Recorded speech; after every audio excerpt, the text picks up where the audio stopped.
Dear brothers and sisters, welcome to science দাদা। 2025 সালে যারা এইচএস অর্থাৎ উচ্চ মাধ্যমিক পরীক্ষা দেবে তাদের সবাইকেই সায়েন্স দাদা থেকে জানাই বেস্ট অফ লাক। আজকে আমরা 2025 সালের কেমিস্ট্রির মোস্ট ইম্পর্টেন্ট সাজেশনে আলোচনা করব। আজকের টপিক ফিজিক্যাল কেমিস্ট্রি। প্রত্যেকটা কোশ্চিন আমাদের এক্সপার্ট টিম সুন্দর করে এক্সপ্লেন করে দিবে যেন তোমাদের প্রিপারেশন অনেক অনেক ভালো হয়। অর্থাৎ সাজেশনের পাশাপাশি আমরা কোশ্চেনগুলো নিয়ে ডিটেল অ্যানালাইসিস করব এবং এক্সপ্লেনেশন করব। চলো তাহলে শুরু করছি কেমিস্ট্রি মোস্ট ইম্পর্টেন্ট 2025-এর সাজেশন নিয়ে আলোচনা। চ্যাপ্টার পদার্থের কঠিন অবস্থা। ফার্স্ট কোয়েশ্চেনে বলেছে শর্টকি ত্রুটি কি? একটি সরল ঘনকাকার জালকে ভরণ দক্ষতা অর্থাৎ প্যাকিং ইফিসিয়েন্সি নির্ণয় করো। এই কোয়েশ্চেনটি দেখো 2016-তে এসেছিল, তো এটা একটা মোস্ট ইম্পর্টেন্ট কোয়েশ্চেন। মিস একটু বুঝিয়ে দিন প্লিজ।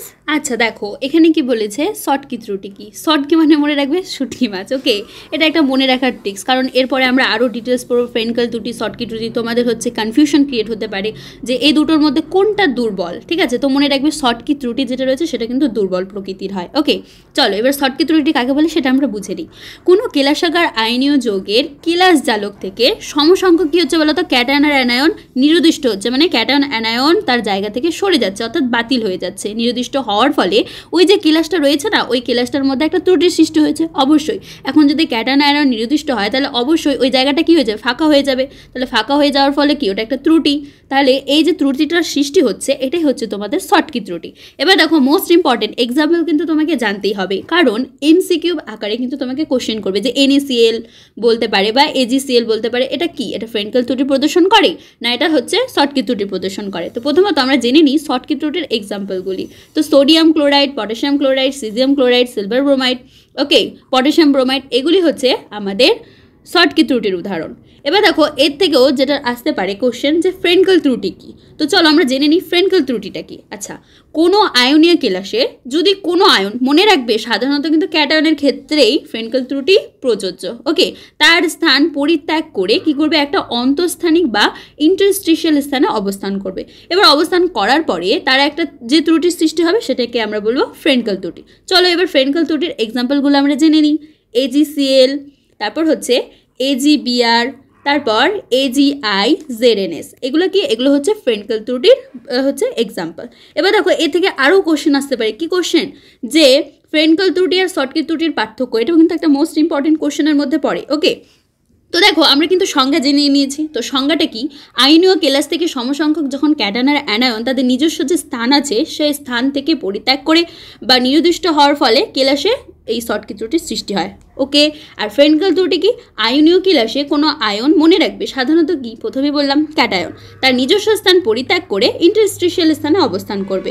এর ফলে যে ত্রুটির সৃষ্টি হবে সেটা হচ্ছে ফ্রেন্কেল ত্রুটি। ওকে, এবারে তুমি কি দিতে পারো? এক্সাম্পল দিয়ে দিতে পারো। আচ্ছা, শর্টকি ত্রুটির এক্সাম্পল NaCl, KCl। ওকে, আর ফ্রেন্কেল ত্রুটির ক্ষেত্রে কি? AgCl, তারপর হচ্ছে AgBr।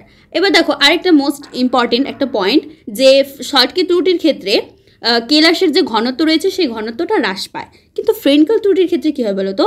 যে এই ত্রুটির ক্ষেত্রে কেলাসের ঘনত্ব কোনো পরিবর্তনই হয় না।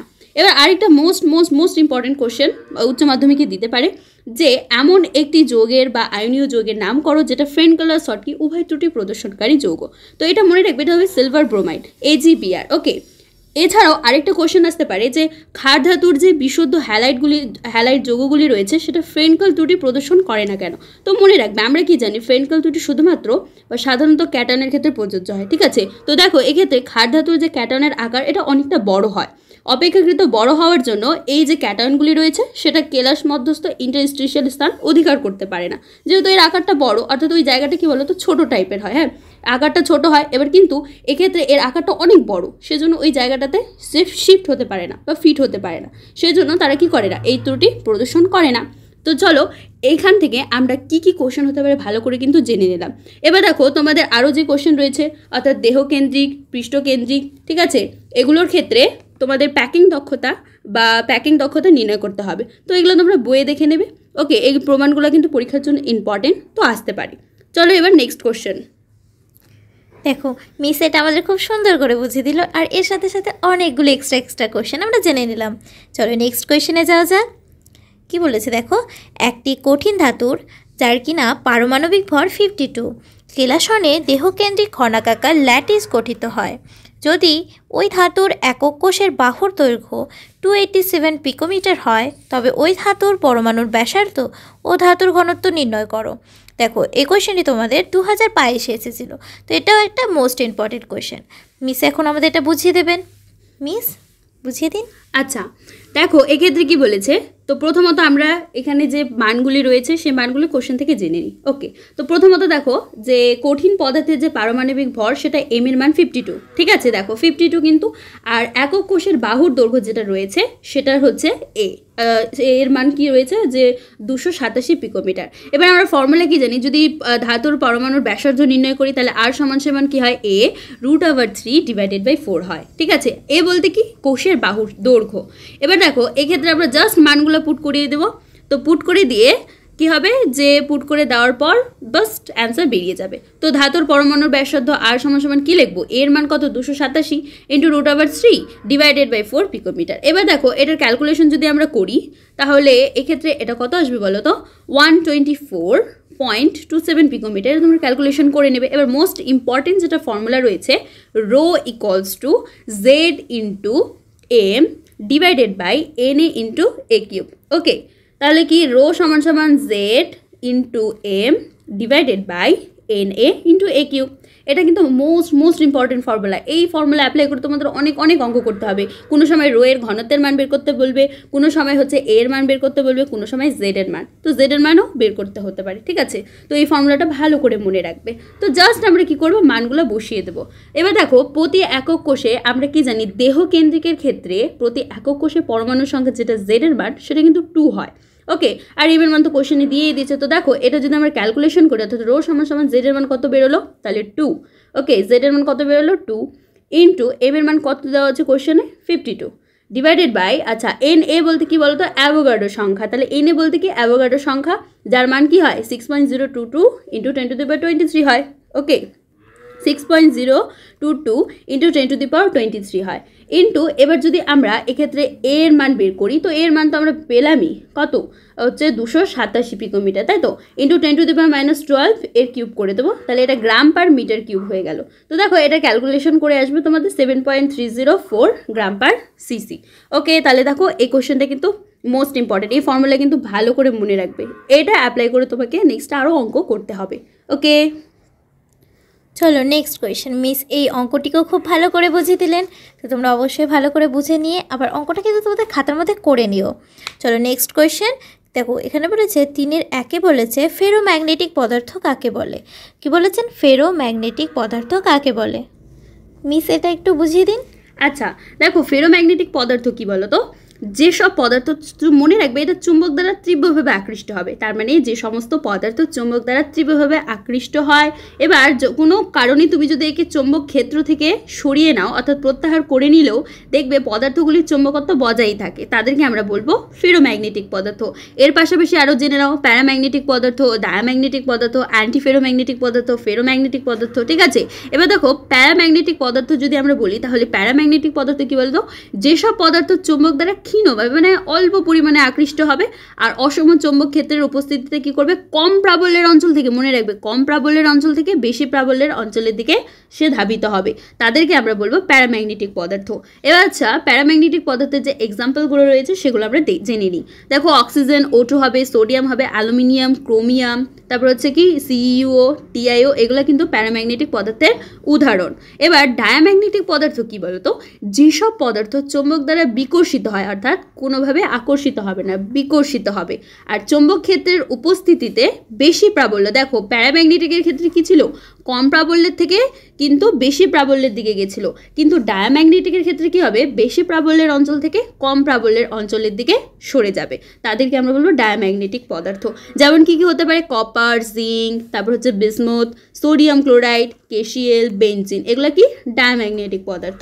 ওকে, এবার দেখো ফেরোম্যাগনেটিক তো বললাম, কিন্তু ফেরোম্যাগনেটিক যে এক্সাম্পলগুলি মোস্ট ইম্পর্টেন্ট সেটা আমরা জেনে নিই। ফেরাস, নিকেল, তারপর হচ্ছে কি কার্বন মনোক্সাইড, তারপর হচ্ছে CrO2, CuMnSn বা বিভিন্ন সংকর ধাতুগুলি হচ্ছে ফেরোম্যাগনেটিক পদার্থ। ওকে, এবার আমরা অ্যান্টি ফেরোম্যাগনেটিক সম্পর্কেও জেনে নিই।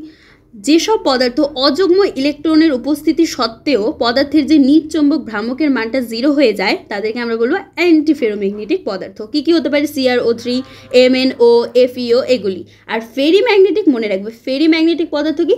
যেসব পদার্থে প্রচুর সংখ্যক অযুগ্ম ইলেকট্রনের উপস্থিতি সত্ত্বেও পদার্থগুলির যে নিচচম্বক ভ্রামকের মান সেটা অপেক্ষাকৃত কম হয়, তাদেরকে আমরা বলবো ফেরিম্যাগনেটিক পদার্থ। তো এক্ষেত্রে এক্সাম্পলগুলো কি কি রয়েছে? Fe3O4। ওকে, তার মানে দেখো এক্ষেত্রে আমরা ফেরোম্যাগনেটিক পদার্থ তো জেনলামই, তার পাশাপাশি আরও যা যা পদার্থ রয়েছে সবগুলো পদার্থের ব্যাপারেই জেনে নিলাম। ওকে, এবার দেখো নেক্সট কোশ্চেনটা যেটা বলেছে, কি বলেছে নেক্সট কোশ্চেন? দেখো এবার আমি নেক্সট কোয়েশ্চেনটা পড়ে দিই। নেক্সট কোয়েশ্চেনে বলেছে কেবিআর পেষ্টকেন্দ্রিক ঘনকাকার কেলাস FCC রূপে কেলাসিত হয়। কেবিআর কেলাসের ঘনত্ব ও সংকেত ভর যথাক্রমে 2.65 গ্রাম সেমি ইনভার্স 3 এবং 119 গ্রাম মোল ইনভার্স। কেবিআর কেলাসের K+ এবং Br- আয়নের মধ্যে দূরত্ব নির্ণয় করতে বলেছে। তাহলে এখানে কি নির্ণয় করতে বলেছে? কেবিআর কেলাসের K+ আর Br- এর আয়নের মধ্যে যে দূরত্বটা আছে সেটা নির্ণয় করতে বলেছে। দেখো এটা 2017-তে এসেছিল। মিস এই কোয়েশ্চেনটাকে আমাদের বুঝিয়ে দেবেন, হালকা করে বুঝিয়ে দেবেন, তাহলে আমরা খুব ভালো করে বুঝে নিতে পারবো আর অঙ্কটাকে খুব ভালো করে নিতে পারবো। আচ্ছা দেখো এক্ষেত্রে কেবিআর কেলাসের একক কোষের সংকেত এককের যে মান সেটা z এর মান কি হবে? 4 হবে, কারণ পৃষ্ঠকেন্দ্রিকের ক্ষেত্রে z এর মান 4 হয়। সেম ফর্মুলা, এটা হচ্ছে ρ = z × m/n × a³। ওই ফর্মুলাতে অ্যাপ্লাই করবে, অঙ্কটা কিন্তু হয়ে যাবে খুব ভালো করেই। তো প্রথমতই তোমরা a³ এর মানটা বের করে নিও। তো a³ এর মানটা বের করার পর, আচ্ছা a³ এর মানটা বলে দিই, তাহলে কি হবে? z × m/n × ρ হবে। ঠিক আছে, এবার দেখো কোশ্চেনে কিন্তু তোমাকে সবগুলো মান বলেই দিয়েছে। z এর মান 4 হবে, m এর মান কত হবে? 119। দেখো 119 গ্রাম মোল ইনভার্সও দেওয়া রয়েছে। আর n এর মান তো তোমরা জানোই, অ্যাভোগাড্রো সংখ্যা হয় 6.022 × 10⁻23। আর রো এর যেটা ঘনত্বের মানও দেখো কোশ্চেনে দিয়ে দিয়েছে 2.65। বললাম না এই ফর্মুলাটা মোস্ট ইম্পর্টেন্ট, এটাতে তোমাকে বিভিন্নভাবে কোশ্চেন ঘুরিয়ে ফিরিয়ে দেবে, কিন্তু এই ফর্মুলা অ্যাপ্লাই করলে তুমি কিন্তু পেরে যাবে। ওকে, তো দেখো এক্ষেত্রে এর মানটা একটা বেরোবে। তো এর মানটা বেরোনোর পর তোমরা কি করবে? কেবিআর কেলাসে K+ আর Br- আয়নের মধ্যকার দূরত্ব বের করতে বলেছে, তাই তো? তো এক্ষেত্রে তোমরা কি করবে? এর যে মানটা রয়েছে a কে হাফ করে দেবে, অর্থাৎ a/2 করবে, তারপর দেখবে তোমাদের অ্যান্সার বেরিয়ে যাবে। তো a/2 যদি আমরা করি, তো প্রথমত এর মান আমাদের আসছিল ক্যালকুলেশন করে 6.68 × 10⁻8 সেন্টিমিটার। তো ডিভাইডেড বাই যদি আমরা 2 করি তাহলে এটার ক্ষেত্রে অ্যান্সার আসবে, দেখো তোমরা মিলিয়ে নিও, 3.34 × 10⁻8 সেন্টিমিটার আসবে। ওকে, এবার সেন্টিমিটারকে যদি আমরা অ্যাংস্ট্রমে করি, কনভার্ট করি, তাহলে 10⁻8 দিয়ে কিন্তু গুণ করতে হয়। তো দেখো 10⁻8 তো আমাদের অ্যান্সারে বেরিয়েছেই, তাহলে 3.34 অ্যাংস্ট্রম হলো। তো দেখো খুবই সুন্দর করে, খুবই সুন্দর ম্যাথামেটিক্স আর খুবই সহজ ফর্মুলা জানলে কিন্তু তুমি পারবে করতে, তাই না? ওকে, খুবই সহজ। চলো এবার নেক্সট কোয়েশ্চেনে যাওয়া যাক। দেখো নেক্সট কোয়েশ্চেনে বলেছে, 1 নম্বরে বলেছে AgBr কেলাসে কী ধরনের স্টয়সিওমেট্রিক ত্রুটি লক্ষ্য করা যায়। দেখো এই কোয়েশ্চেনটি কিন্তু মিস আমাদের প্রথমে বুঝিয়ে দিয়েছিলেন যে AgBr হচ্ছে শর্টকি ত্রুটি আর ফ্রেনকেল ত্রুটি উভয় ক্ষেত্রে দরকার লাগে, অর্থাৎ উভয় ক্ষেত্রেই প্রয়োজন হয়। তো মিসকে একবার বলে মিস বুঝিয়ে দেবেন। হ্যাঁ, এই কোশ্চেনটা তো আমরা প্রথমেই ডিসকাশন করে নিলাম তোমাদের ফ্রেনকেল আর হচ্ছে শর্টকি ত্রুটির ক্ষেত্রে। তো AgBr অর্থাৎ সিলভার ব্রোমাইডের ক্ষেত্রে কিন্তু আমাদের যে দুটো ত্রুটি রয়েছে, শর্টকি ত্রুটি, ফ্রেনকেল ত্রুটি, দুটোই দেখা যায়। চলো নেক্সট কোয়েশ্চেনে কি বলেছে দেখো, ক্রোমিয়াম এর পারমাণবিক ভর কত? 52। ধাতুর কেলাসনে দেহকেন্দ্রিক ঘনকাকার ল্যাটিস গঠিত হয়। যদি ক্রোমিয়াম পরমাণুর ব্যাসার্ধ 124.3 পিকোমিটার হয় তবে ক্রোমিয়াম ধাতুর ঘনত্ব নির্ণয় করো। দেখো এই যে 3 এর 1 আর 2 যে এসেছে, এটা কিন্তু 2019-এ এসেছিল, বোর্ডের 2019-এ। তো এটা একটা মোস্ট ইম্পর্টেন্ট কোয়েশ্চেন, তো অবশ্যই ভালো করে বুঝে নিও, মিস বুঝিয়ে দেবে। আচ্ছা দেখো এক্ষেত্রে সেম ফর্মুলা হবে। তো দেহকেন্দ্রিক ঘনাকাকার একক কোষের কিনারা দৈর্ঘ্য যদি বলো, তাহলে a = কী হয় বলো তো? 4r / √3 হয়। তো প্রথমত এবার দেখো কোশ্চেনে কিন্তু তোমাদের আর এর মানটা বলে দিয়েছে 124.3 পিকোমিটার। ওকে, তো প্রথমত তোমরা এর মানটা বের করে নিবে। তো a = কী হবে? 4 × 124.3, যেটা কোশ্চেনে দেওয়া আছে, /√3। ওকে, তো দেখো এটা যদি আমরা ক্যালকুলেশন করি তাহলে এটা কত? 286.006 পিকোমিটার আসবে। ঠিক আছে, জাস্ট এবার ফর্মুলা অ্যাপ্লাই করে দেবে। তো রো = কী হয়? z × m/n × a³। দেখো একদমই মানে সহজ, রো = z × m/n × a³। তো রো = জাস্ট মানগুলো পুট করে দেবে, অ্যান্সার বেরিয়ে যাবে। ওকে, তো দেখো এবার যদি আমরা বের করি জেড এর মান কত 2 ইন্টু এম এর মান 52 কোশ্চেনে দেওয়া আছে, তো ডিভাইডেড বাই এবার এন এর মান তো জানি অ্যাভোগাড্রোর সংখ্যা হবে, আর এ কিউবের মান যেটা রয়েছে সেটা আমরা পেলাম 286 অর্থাৎ 287.06 ইন্টু 10⁻⁻10, এটার হোল কিউব করবো, গ্রাম সেন্টিমিটার ইনভার্স বেরোবে। তো এটা যদি টোটালটা আমরা ক্যালকুলেশন করি তাহলে এটা 7.3 গ্রাম সেন্টিমিটার ইনভার্স থাকবে। ওকে, তাহলে এটা হয়ে গেল অ্যান্সার, খুবই সহজ একটা ম্যাথামেটিক্স। ওকে, নেক্সট দেখো এরপরে নেক্সট কোয়েশ্চেন, সিলভার পৃষ্ঠকেন্দ্রিক ঘনকাকার জালক রূপে কেলাসিত হয় যদি একটি কোষ্ঠীর কিনারা একক কোষ্ঠীর কিনারা দৈর্ঘ্য 4.07 ইন্টু 10⁻⁻8 সেমি হয় এবং সিলভারের ঘনত্ব 10.48 গ্রাম সেমি ইনভার্স 3 হয়, তবে সিলভারের আপেক্ষিক পারমাণবিক ভর নির্ণয় করো। এখানে বলেছে আপেক্ষিক পারমাণবিক ভর নির্ণয় করতে। দেখো এই কোয়েশ্চেনটি 2016-তে এসেছিল, তো এই কোয়েশ্চেনটি আমাদের মিস বুঝিয়ে দেবেন। আচ্ছা, প্রথমত আমরা জানি এটাও same formula, rho equals to Z into M by N into A cube দিয়েই হবে এই ফর্মুলাটাও। ওকে, দেখো এই যে এই ফর্মুলাটা যে আছে rho equals to Z M by N into A cube, এই ফর্মুলাটা কিন্তু মোস্ট ইম্পর্টেন্ট। কি দেখো, rho equals to Z M by A cube into N, তাই তো? এটা তাহলে মোস্ট ইম্পর্টেন্ট একটা ফর্মুলা, কারণ দেখো প্রত্যেকটা অঙ্কেই কিন্তু এই ফর্মুলাটা লাগছে, তো অবশ্যই ভালো করে দেখে নেবে। চলো এবার মিস এবার বুঝিয়ে দেবেন। আচ্ছা দেখো এক্ষেত্রে প্রথমত তোমরা রো এর মানটা দেখো কোশ্চেনে দিয়ে দিয়েছে 10.48 গ্রাম সেমি ইনভার্স 3। ওকে, আর এর মানটা যেটা রয়েছে এর মানও কোশ্চেনে দিয়ে দিয়েছে 4.07 ইন্টু 10⁻⁻8 সেন্টিমিটার। জাস্ট এম এর মানটা আমাদের বের করতে হবে। তো এম এর মানের ক্ষেত্রে এম ইকুয়ালস টু কী হবে বলো তো, N into A cube divided by হবে এটা। তো দেখো যে এম সমান কী দাঁড়াবে, যে 6.022 ইন্টু 10⁻23 মোল ইনভার্স আসবে, ইন্টু যেটা রয়েছে এর মান, তাহলে 4.07 ইন্টু 10⁻⁻8 এটার হোল কিউব হবে কারণ এ কিউব হয়, ইন্টু যেটা রয়েছে রো এর মান কত, যে 10.48 গ্রাম সেমি ইনভার্স 3 ডিভাইডেড বাই জেড এর মান কত হবে 4। তাহলে দেখো এটা ক্যালকুলেশন করলে 106.37 গ্রাম মোল ইনভার্স আসবে। এবার দেখো আমরা তো জানি যে পৃষ্ঠকেন্দ্রিক ঘনকাকার একক কোষের জেড এর মান 4 হয়। ওকে, এবার দেখো তাহলে সিলভারের আপেক্ষিক পারমাণবিক ভর যেটা রয়েছে সেটা কত বেরোবে, 106.37 বেরোবে। তো দেখো এই ফর্মুলাটা দিয়েই কিন্তু সব অঙ্কগুলো হয়ে যাচ্ছে। তো ফর্মুলাটা ভালো করে দেখবে আর অঙ্কগুলো ভালো করে প্র্যাকটিস করবে, কারণ তোমরা তো বুঝে গেলে তাই না, তো ভালো করে প্র্যাকটিস করে নেবে। ওকে, চলো এবার নেক্সট কোয়েশ্চেন, মিসকে নেক্সট কোয়েশ্চেনটা বলে দিই, তাহলে মিস নেক্সট কোয়েশ্চেনটাও আমাদের বুঝিয়ে দেবে। দেখো নেক্সট কোয়েশ্চেনে বলেছে অতিরিক্ত লিথিয়ামের উপস্থিতিতে LiCl এর কেলাসগুলি গোলাপি বর্ণ ধারণ করে কেন? মানে এই যে LiCl এর যে কেলাসগুলি আছে সেটা গোলাপি বর্ণ ধারণ করবে কেন সেটা বলতে বলা হয়েছে। মিস আমাদের এটাও বুঝিয়ে দেবে। তো দেখো এক্ষেত্রে প্রথমত আমাদের এফ কেন্দ্র বা এফ সেন্টার কি সেটা জেনে নিতে হবে। তো প্রথমত আমরা জেনে নিই এফ কেন্দ্র। ধাতব আধিক্যজনিত ত্রুটি বিশিষ্ট আয়নীয় কেলাসে যদি অযুগ্ম ইলেকট্রন দ্বারা অধিকৃত অ্যানায়ন শূন্যতাকে আমরা বলছি এফ কেন্দ্র। এবার দেখো এফ কেন্দ্রগুলিকে কিন্তু আমরা কালার পয়েন্ট বা বর্ণবিন্দু বলছি। এবার দেখো কোনো একটা বর্ণহীন কেলাস যদি রঙিন হতে হয় তাহলে তার মধ্যে কিন্তু এফ কেন্দ্র থাকতে হবে। তো দেখো কোনো বর্ণহীন কেলাসে যদি যথেষ্ট সংখ্যক এফ কেন্দ্র সৃষ্টি হয় তাহলে কেলাসটি কিন্তু বর্ণ ধারণ করবে। কারণ কি, কারণ এফ কেন্দ্রকে আমরা কি বলি, কালার পয়েন্ট বলি। ওকে, এবার অতিরিক্ত লিথিয়ামের উপস্থিতিতে লিথিয়াম ক্লোরাইড কেলাসে যে ধাতব আধিক্যজনিত ত্রুটি হয়, ত্রুটির ফলে অ্যানায়ন শূন্যতার সৃষ্টি হয়, এটা আমরা তো জানলামই। এবার অযুগ্ম ইলেকট্রন দ্বারা অধিকৃত অ্যানায়ন শূন্যতাকে আমরা এফ কেন্দ্র বলি। শুধুমাত্র এফ কেন্দ্রের জন্যই বা এফ কেন্দ্রের উপস্থিতির জন্যই অতিরিক্ত লিথিয়ামের উপস্থিতিতে লিথিয়াম ক্লোরাইড কি হয়, গোলাপি বর্ণ ধারণ করে। তো এই ক্ষেত্রে তোমাদের আরও কোশ্চেন আসতে পারে, ঠিক আছে, যে দেখো লিথিয়াম ক্লোরাইড যেহেতু বললো, তারপর বলতে পারে যে সোডিয়াম বাষ্পের উপস্থিতিতে NaCl-কে উত্তপ্ত করা হলো, এর ফলে কি হয়, নন স্টোইচিওমেট্রিক NaCl, আচ্ছা আমরা কি জানি NaCl কি ফর্মে ভাঙি, Na+Cl-। ওকে, তো দেখো Na+ আয়নের আধিক্যের কারণে এফ কেন্দ্রের সৃষ্টি হবে। এবার এর ফলে নন স্টোইচিওমেট্রিক NaCl কি করবে, হলুদ বর্ণ ধারণ করবে। তো মনে রাখবে এটা কিন্তু শর্ট কোশ্চেন আকারে দিতে পারে, NaCl কোন বর্ণ ধারণ করে, তো হলুদ বর্ণ। সিমিলার ওয়েতে KCl এর কেলাসে K+ আয়নের আধিক্যের জন্য এফ কেন্দ্রের সৃষ্টি হবে, ফলে বর্ণ কি হয়ে যাবে, বেগুনি। আরেকটা কোশ্চেন আসতে পারে যে জিঙ্ক অক্সাইডকে উত্তপ্ত করা হলো, ঠিক আছে, এবার উত্তপ্ত করার পর কিছু পরিমাণ অক্সিজেন গ্যাসও বেরিয়ে যায়। তো দেখো জিঙ্ক অক্সাইড যেটা রয়েছে এর বর্ণ কিন্তু সাদা থেকে হলুদ হয়ে যায়। তো এক্ষেত্রেও সেম এফ কেন্দ্রের সৃষ্টি হয়, সেজন্যই সাদা থেকে কি হয়ে যাচ্ছে, হলুদ হয়ে যাচ্ছে। তো দেখো এই সমস্ত কোশ্চেনগুলো কিন্তু তোমাদের আসতে পারে, এটাও কিন্তু মোস্ট ইম্পর্টেন্ট একটা কনসেপ্ট, অর্থাৎ কালার পয়েন্ট নিয়ে বা এফ কেন্দ্র নিয়ে।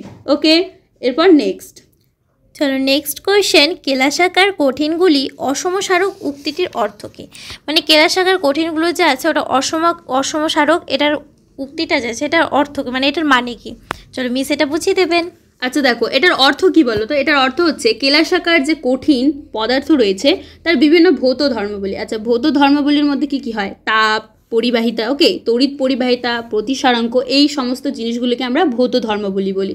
তো এই সমস্তর জন্য বা ইত্যাদির মান যখন পরিমাপ করা হয়, পরিমাপনের দিকের ওপর কিন্তু নির্ভর করে। আর পরিমাপনের দিক অনুযায়ী কোনো একটা ভৌত ধর্মের আমরা মান বিভিন্ন দিকে বিভিন্ন হয়। তো কেলাসাকার কঠিনগুলির অসমসারক কথাটির অর্থ কিন্তু এটাই এখানে বোঝানো হয়েছে। ওকে, এরপর নেক্সট কোশ্চেন। দেখো নেক্সট কোয়েশ্চেনে বলেছে শর্টকি ও ফ্রেনকেল দুটির মধ্যে পার্থক্য লেখো। মিস এটা আমাদের প্রথম কোয়েশ্চেনেই বুঝিয়ে দিয়েছিলেন। তারপর নেক্সট কোয়েশ্চেনে যাওয়া যাক, কারণ এটা তো আমরা বুঝিয়ে নিয়েছি, আমরা তো লিখতে পারবো, তাই না? তারপরের কোয়েশ্চেনে যাওয়া যাক। তারপরে কোয়েশ্চেন বলেছে ক্ষার ধাতুর বিশুদ্ধ হ্যালাইড যৌগগুলি ফ্রেনকেল ত্রুটি প্রদর্শন করে না, ব্যাখ্যা করো। এই কোয়েশ্চেনটাও মিস বুঝিয়ে দিয়েছেন। নেক্সট কোয়েশ্চেন, এমন একটি আয়নীয় যৌগের উদাহরণ দাও যা ফ্রেনকেল ও শর্টকি উভয় ত্রুটি প্রদর্শন করে। আমরা কি জেনেছিলাম? আমরা ফার্স্ট কোয়েশ্চেনেই জেনেছিলাম, সেটা হচ্ছে AgBr, যেটা দুটোই প্রদর্শন করে, তাই না? তাহলে কি হলো? AgBr, আমরা দুটোই জানি। তাহলে মিস আমাদের এটাও বলে দিয়েছিল। চলো নেক্সট কোয়েশ্চেনে যাওয়া যাক। কি বলেছে দেখো, ক্রোমিয়াম ধাতুর দেহকেন্দ্রিক ঘনকাকার কেলাস গঠন করে যদি ক্রোমিয়াম পরমাণুর ব্যাসার্ধ 125 পিকোমিটার হয়, তবে ক্রোমিয়াম কেলাসের একক কোষের কিনারা দৈর্ঘ্য কত? এখানে কি বলেছে? কিনারা দৈর্ঘ্য বের করতে বলেছে, তাই না? তাহলে এখানে মিস এই কোয়েশ্চেনটাও বুঝিয়ে দেবেন। আচ্ছা দেখো, এক্ষেত্রেও সেম ফর্মুলা বসবে, অর্থাৎ আমরা প্রথমত জেনে নিই যে দেহকেন্দ্রিক ঘনাকাকার একক কোষের কিনারা দৈর্ঘ্য এ সমান সমান কী হয় বলো তো? 4r ডিভাইডেড বাই √3 হয়। এটা আমরা প্রথমেই জেনেছি। এবার কোশ্চেনে দেখো তোমাকে আর এর মান কিন্তু বলে দিয়েছে 125 পিকোমিটার। এবার আমরা ফর্মুলা জানি, জাস্ট এ সমান সমান কী লিখবো? 4 × r, আর এর মান 125 ডিভাইডেড বাই √3। তো এটা একটা সহজে অঙ্ক, তো এটা ক্যালকুলেশন করলে 288.67 পিকোমিটার হবে। তাহলে একক কোষের কিনারা দৈর্ঘ্য 288.67 পিকোমিটার হবে। তো দেখো এক্ষেত্রে কিন্তু মোস্ট ইম্পর্টেন্ট যে ফর্মুলাগুলো রয়েছে, তো এই ফর্মুলাগুলো আমরা একবার কুইক রিভিশন করে নিই। দেখো প্রথমত আমরা জানবো যে দেহ সরল বা আদিম কোষ, দেহকেন্দ্রিক, পৃষ্ঠকেন্দ্রিক, এইগুলো এই ঘনকাকার একক কোষের ক্ষেত্রে জেড এর মান মোস্ট ইম্পর্টেন্ট, কিন্তু জেড এর মান কী হয় সেই বিষয়গুলি আমরা জানবো। তারপরে যে ফর্মুলাগুলো রয়েছে সেই ফর্মুলাগুলোও জেনে নেব। দেখো দুটি নিকটতম প্রতিবেশী কণার মধ্যে যদি দূরত্ব হয় তাহলে সরল বা আদিম কোষের ক্ষেত্রে শুধুমাত্র এ হবে, দেহকেন্দ্রিকের ক্ষেত্রে √3/2 এ হবে, পৃষ্ঠকেন্দ্রিকের ক্ষেত্রে a/√2 হবে। এবার যদি আর এর মধ্যে সম্পর্ক আমরা নির্ণয় করি তাহলে দেখো সরল বা আদিম কোষের ক্ষেত্রে r সমান সমান কিন্তু a/2 হবে, মনে রাখবে a/2। দেহকেন্দ্রিকের ক্ষেত্রে কী হবে? r সমান সমান √3 ডিভাইডেড বাই 4 এ হবে। আর পৃষ্ঠকেন্দ্রিকের ক্ষেত্রে কী হবে বলো তো? a/√2 হবে। ওকে, 2.√2। এবার একক কোষে কণার সংখ্যা যদি বলো তো সরল বা আদিম কোষের ক্ষেত্রে হবে 1, দেহকেন্দ্রিকের ক্ষেত্রে 2, আর পৃষ্ঠকেন্দ্রিকের ক্ষেত্রে হবে 4। তো এই ফর্মুলাগুলো কিন্তু ভালো করে মনে রাখবে। ওকে, এবার নেক্সট চ্যাপ্টার। দেখো নেক্সট চ্যাপ্টার হচ্ছে দ্রবণ হচ্ছে সলিউশন। চলো ফার্স্ট কোয়েশ্চেনটা পড়ে নিই। চাপ স্থির রেখে উষ্ণতা বৃদ্ধি করলে তরল দ্রাবকে গ্যাসের দ্রাব্যতা পরিবর্তিত হয়। কী হবে? তরল দ্রাবকে গ্যাসের যে দ্রাব্যতাটা আছে সেটা পরিবর্তিত হবে।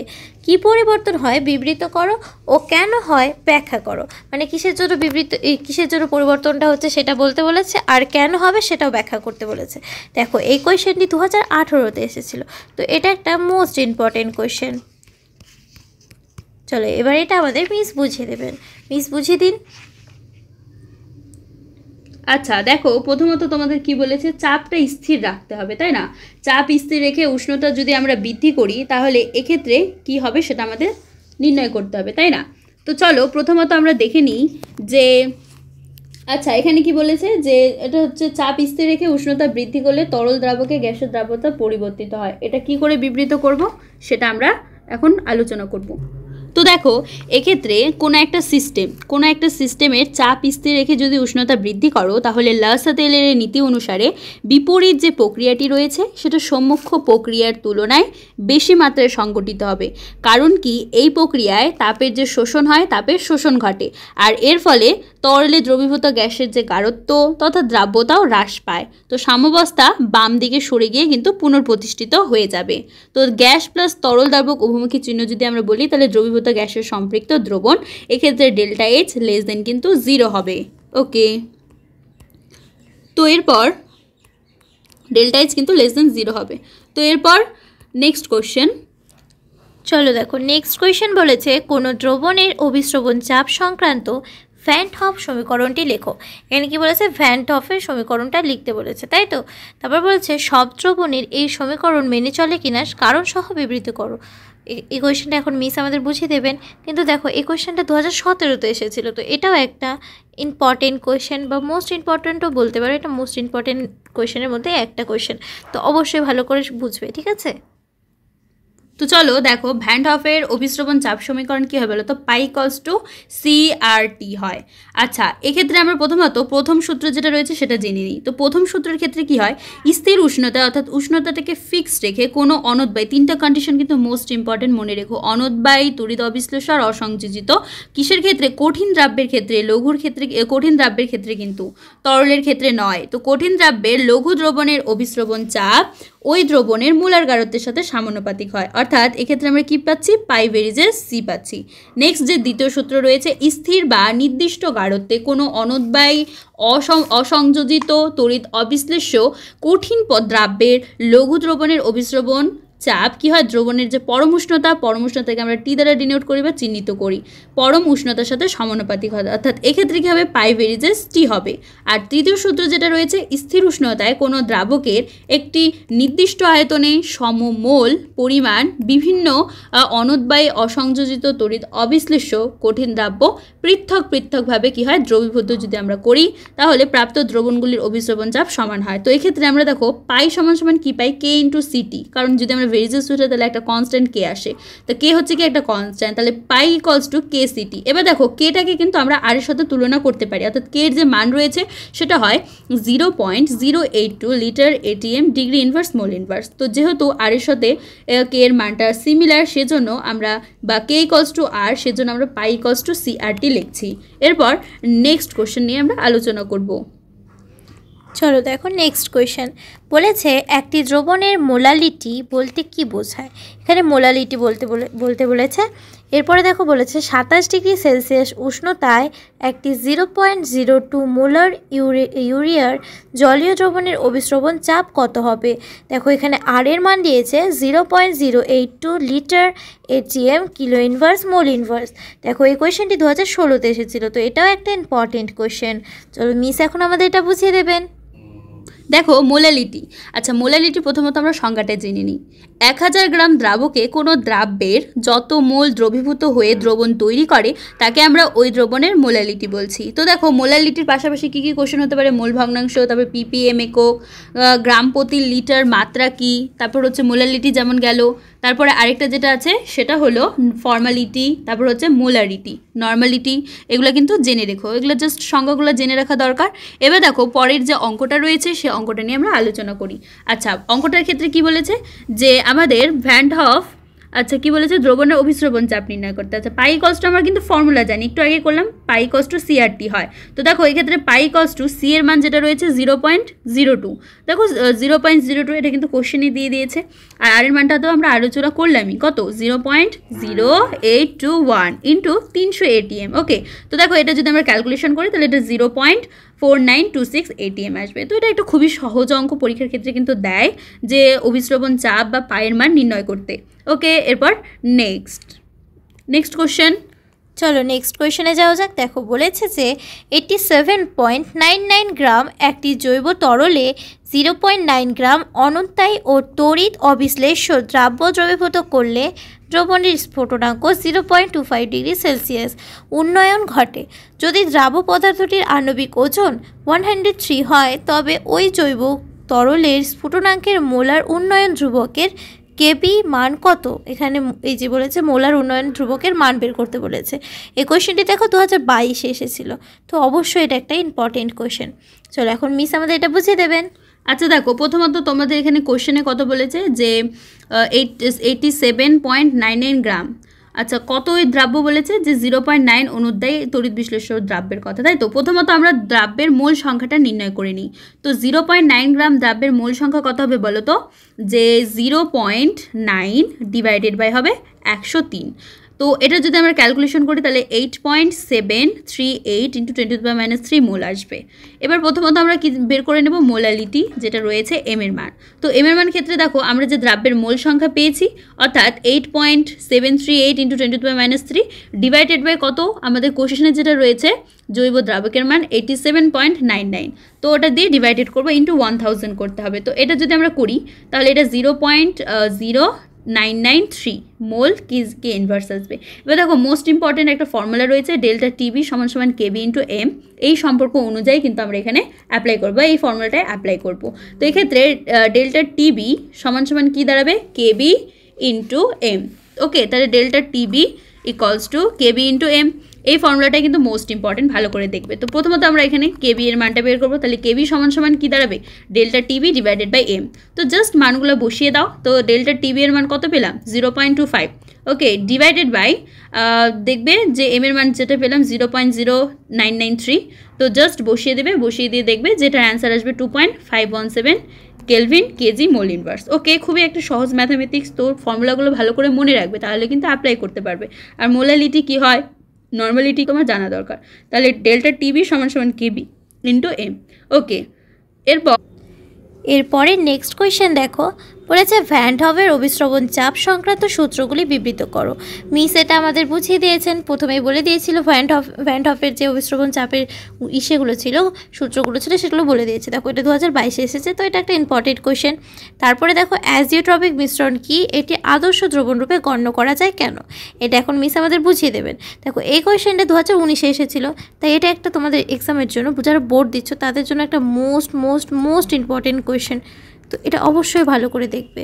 চলো মিস এখন বুঝিয়ে দেবে। আচ্ছা দেখো, অ্যাজিওট্রপিক মিশ্রণ কাকে বলে, যেসব তরল মিশ্রণ স্থির উষ্ণতায়, দেখো কন্ডিশনগুলো কিন্তু খুবই ইম্পর্টেন্ট, মনে রাখবে। স্থির উষ্ণতা অর্থাৎ উষ্ণতা ফিক্সড রেখে চাপ অপরিবর্তিত করে, ঠিক আছে। তাহলে স্থির উষ্ণতায় ও চাপে অপরিবর্তিত সংযুক্তিতে পাতিত হয়, মানে তরল মিশ্রণ এবং পাতন উৎপন্ন বাষ্পের সংযুক্তি সম্পূর্ণ এক হয়ে যায়, তাদেরকে আমরা অ্যাজিওট্রপিক মিশ্রণ বলবো। আচ্ছা, এই ধরনের মিশ্রণ কিন্তু দুটো টাইপের হয়। তো কি সর্বনিম্ন স্ফুটনাঙ্কের অ্যাজিওট্রপিক মিশ্রণ, আর একটা হচ্ছে সর্বোচ্চ স্ফুটনাঙ্কের অ্যাজিওট্রপিক মিশ্রণ। তো এবার দেখো আদর্শ দ্রবণ আর অনাদর্শ দ্রবণ কি সেটা আমাদের জানতে হবে। তো আদর্শ দ্রবণ কি, যে সমস্ত দ্রবণ সব উষ্ণতা আর গাঢ়তে রাউলের সূত্র মেনে চলে তাদেরকে আমরা বলবো আদর্শ দ্রবণ। আর অনাদর্শ দ্রবণ হচ্ছে কোনো অবস্থাতে রাউলের সূত্র মেনে চলবে না। আর এক্ষেত্রে delta V mixing equals to 0 হবে আদর্শ দ্রবণের ক্ষেত্রে, আর অনাদর্শ দ্রবণের ক্ষেত্রে delta V mixing not equal to 0 হবে। আর ডেল্টা এইচ যে সলিউশন রয়েছে, delta H solution equals to 0 হবে আদর্শ দ্রবণের ক্ষেত্রে, আর অনাদর্শ দ্রবণের ক্ষেত্রে delta H solution not equal to 0 হবে। ওকে, এরপরে নেক্সট কোশ্চেন দেখো, নেক্সট কোয়েশ্চেনে কি বলেছে, 100 ডিগ্রি সেলসিয়াস উষ্ণতায় বিশুদ্ধ জলের বাষ্পচাপ কত, এটা হচ্ছে 7-এর 1 নম্বর কোয়েশ্চেন। তো মিস এটাকে বুঝিয়ে দেবেন। তো দেখো 100 ডিগ্রি সেলসিয়াস উষ্ণতায় বিশুদ্ধ জলের বাষ্পচাপ হয় 1 atm। ওকে, এটা একটা জাস্ট শর্ট কোশ্চেন, তাহলে কত হয় 1 atm। 1 atm। এবার নেক্সট কোশ্চেন দেখো, তোমাদের যদি এইভাবে টোটাল ডিটেলস অ্যানালাইজটা ভালো লাগে তাহলে অবশ্যই কমেন্ট করো, আর যদি খুব ভালো লাগে তাহলে বলো, তাহলে আমরা নেক্সট ডে ফিজিক্স বায়োলজি নিয়ে আসবো এইভাবে সেম ডিটেলস অ্যানালাইজ করে। তো অবশ্যই কমেন্টে জানিও। চলো নেক্সট কোয়েশ্চেনে যাওয়া যাক। 12 গ্রাম কোনো কঠিন দ্রাবণ 90 গ্রাম বিশুদ্ধ জলের দ্রবীভূত করা হলো। 100 ডিগ্রি সেলসিয়াস উষ্ণতায় ওই দ্রবণটির বাষ্পচাপ 75 mmHg হলে দ্রবণটির আণবিক ভর নির্ণয় করো। জলীয় দ্রবণের দ্রাবটি সংযোজক বা বিয়োজন হয় না, সংযোজক বা বিয়োজন হয় না। এই কোয়েশ্চেনটি দেখো 2019 এসেছিল, তো এটা একটা ইম্পর্টেন্ট কোয়েশ্চেন। দেখো এক্ষেত্রে তোমরা জাস্ট ফর্মুলাটা অ্যাপ্লাই করবে। আচ্ছা, রাউল সূত্র অনুসারে আমরা কি জানি যে P0 - P divided by P0 = x2 হয়। তো জাস্ট ওই ফর্মুলাটা অ্যাপ্লাই করবে, বাস ওই ফর্মুলা অ্যাপ্লাই করলে কিন্তু এই অঙ্কটা হয়ে যাবে। ওকে, এরপর নেক্সট দেখো নেক্সট কোয়েশ্চেনে বলেছে 180 গ্রাম জলে কোনো কঠিন দ্রাবের 20 গ্রাম দ্রবীভূত করা হলো। 100 ডিগ্রি সেলসিয়াস 18 উষ্ণতায় দ্রবণটির বাষ্পচাপ 740 mmHg। দ্রাবটির আপেক্ষিক আণবিক ভর গণনা করো। এখানে দেওয়া আছে, দেখো দ্রাবটি সংযোজিত বা বিয়োজিত হয় না, মানে সংযোজিত বা বিয়োজিত হবে না। এটা 2016-তে এসেছিল। দেখো এই ম্যাথামেটিক্সটাও সেম আগের ফর্মুলাতে অ্যাপ্লাই হবে, অর্থাৎ P0 - P divided by P0 = x2। তো এই ফর্মুলাতে অ্যাপ্লাই করে নিও, দেখবে অ্যান্সার বেরিয়ে যাবে। খুবই একটা সহজ ম্যাথামেটিক্স। আর এই কোশ্চেনটা 2017-তে এসেছিল। ওকে, তাহলে এটা কি 2017-তে এসেছিল, একটা মোস্ট ইম্পর্টেন্ট কোশ্চেন। আর ম্যাথামেটিক্স এগুলো ভালো করে প্র্যাকটিস করবে। ওকে, প্র্যাকটিস করলেই কিন্তু পারবে, প্র্যাকটিস করবে আর ফর্মুলাগুলোকে ভালো করে দেখবে। বুঝে নাও, কিন্তু মিস বলছে বুঝে নাও। ওকে, নেক্সট কোশ্চেনের চলো নেক্সট কোয়েশ্চেনে দেখি কি বলেছে। জলে সামান্য পরিমাণ নুন দ্রবীভূত করলে স্ফুটনাঙ্ক বেড়ে যায়, কারণ ব্যাখ্যা করো। আচ্ছা দেখো এক্ষেত্রে কী হবে বলো তো, নুন মানে কি জানি আমরা, NaCl। আচ্ছা, NaCl মানে কি হবে, NaCl + Cl- হবে, তাই তো?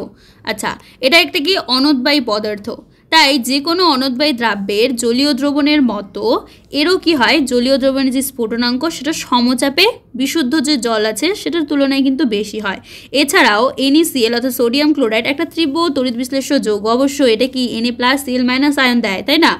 ফলে জলীয় দ্রবণে এর যে প্রায় সম্পূর্ণ আয়নায়ন ঘটে এবং এর ফলে দ্রবণের দ্রাব্য কণার সংখ্যাও কিন্তু বৃদ্ধি পেয়ে যায়। অর্থাৎ Na+ Cl- আয়ন দিচ্ছে, তাহলে কী হবে, দ্রাব্য কণার সংখ্যাও তো বৃদ্ধি পাবে। আচ্ছা, যেহেতু দ্রবণের স্ফুটনাঙ্ক উন্নয়ন একটা সংখ্যাগত ধর্ম অর্থাৎ কলিগেটিভ প্রপার্টি, তাই এর মান দ্রবণে দ্রবীভূত দ্রাব্যের কণা সংখ্যার বৃদ্ধির সঙ্গে কিন্তু বৃদ্ধি পাবে। তো নুনের জলীয় দ্রবণের ক্ষেত্রে দ্রাব্যের কণা সংখ্যা কী হয়, বৃদ্ধি ঘটছে, তাই না? ফলে দ্রবণের স্ফুটনাঙ্কও বৃদ্ধি ঘটবে। বৃদ্ধি প্রত্যাশিত বৃদ্ধি অপেক্ষাও বৃদ্ধি হবে, মানে যেটা বৃদ্ধি হওয়ার কথা তার থেকেও অনেক বেশি বৃদ্ধি পাবে। কেন? কারণ এটি একটি কলিগেটিভ প্রপার্টি। স্ফুটনাঙ্ক উন্নয়ন হচ্ছে একটি কলিগেটিভ প্রপার্টি বা সংখ্যাগত ধর্ম। ওকে, এরপর নেক্সট কোশ্চেন। আমাকে তো মিসের পড়া সেই লাগছে, আমি তো খুব ভালো বুঝছি। তোমরা কেমন বুঝতে পারছো অবশ্যই কমেন্ট করো। চলো নেক্সট কোয়েশ্চেনে যাওয়া যাক। সত্যি বলতেই কিন্তু আমার মিসের পড়ানোটা খুব ভালো লাগছে, আমি কেমিস্ট্রি বুঝতে শুরু করে দিয়েছি মিসের কাছে। চলো নেক্সট কোয়েশ্চেন। সাধারণ অবস্থায় ইউরিয়াকে জলে দ্রবীভূত করলে বাষ্পচাপের অবনমন ঘটে কেন? এটা দেখো 2008-এ এসেছিল, 2018-তে এসেছিল। দেখো সাধারণ অবস্থায় ইউরিয়াকে জলে দ্রবীভূত করলে বাষ্পচাপের অবনমন ঘটে। এটার রিজনটা হচ্ছে বাষ্পায়ন হচ্ছে কি একটি পৃষ্ঠতলীয় ঘটনা। এবার ধরো এখন ইউরিয়া কি অনুদ্বায়ী যৌগ, তাই তো? অনুদ্বায়ী হওয়ায় বিশুদ্ধ দ্রাবকের তুলনায় দ্রবণের যে পৃষ্ঠতল রয়েছে সেটা প্রতি একক ক্ষেত্রফলে কিন্তু দ্রাবকের অণুর সংখ্যা কম হয়। ফলে ইউরিয়ার যে জলীয় দ্রবণ রয়েছে, ইউরিয়ার জলীয় দ্রবণের পৃষ্ঠতল থেকে কম সংখ্যক দ্রাবক অণু বাষ্পায়িত হয়, অর্থাৎ অল্প অল্প বা আস্তে আস্তে বাষ্পায়িত হচ্ছে, যার ফলে উক্ত দ্রবণের যে বাষ্পচাপ সেটা বিশুদ্ধ দ্রাবকের তুলনায় কম হয়, অর্থাৎ দ্রবণের বাষ্পচাপে অবনমন ঘটে। এটাই হচ্ছে মেন রিজন।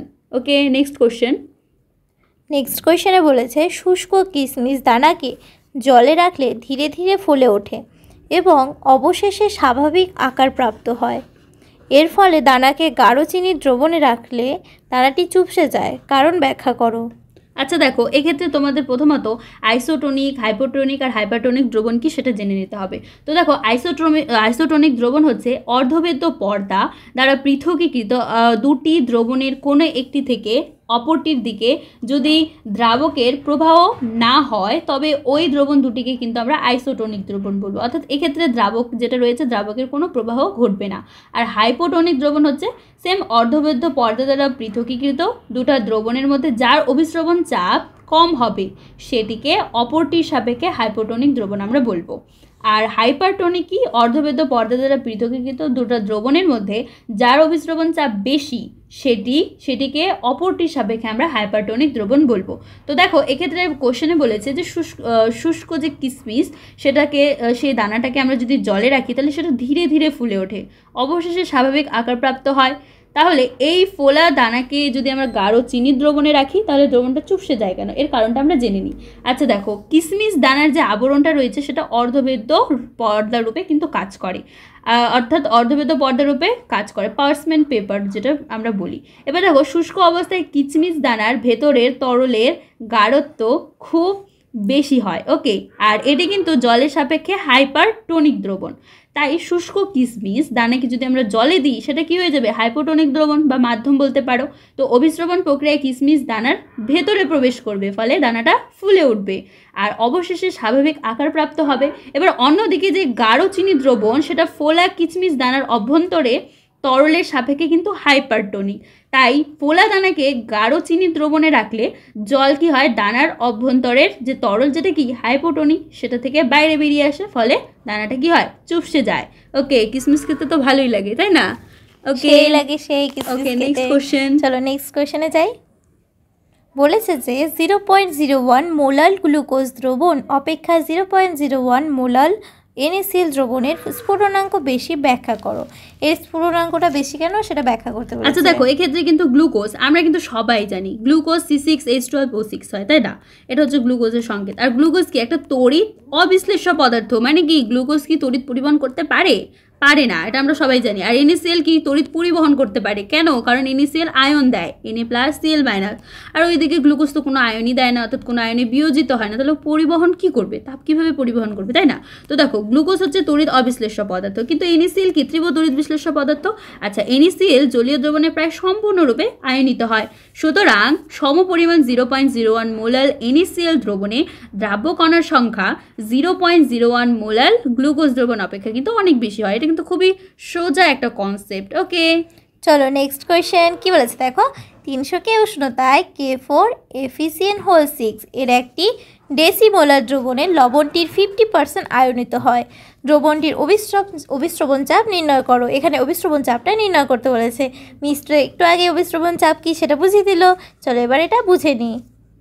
তো দেখো, দ্রবণে অর্থাৎ K4 FeCN6 এর প্রতি সংকেত একক থেকে আমরা 5টা আয়ন উৎপন্ন করব। প্রথমত এক্ষেত্রে আমাদের রিয়াকশনটা করতে হবে, ঠিক আছে? তো K4 FeCN6 যদি আমরা অ্যাকোয়াস ফর্মে নিই অর্থাৎ জলীয় দ্রবণে, তাহলে এটা উৎপন্ন করবে 4K+, অর্থাৎ এটা কি? অ্যাকোয়াস, প্লাস উৎপন্ন করবে একটা জটিল আয়ন FeCN6⁴, এটাও অ্যাকোয়াস।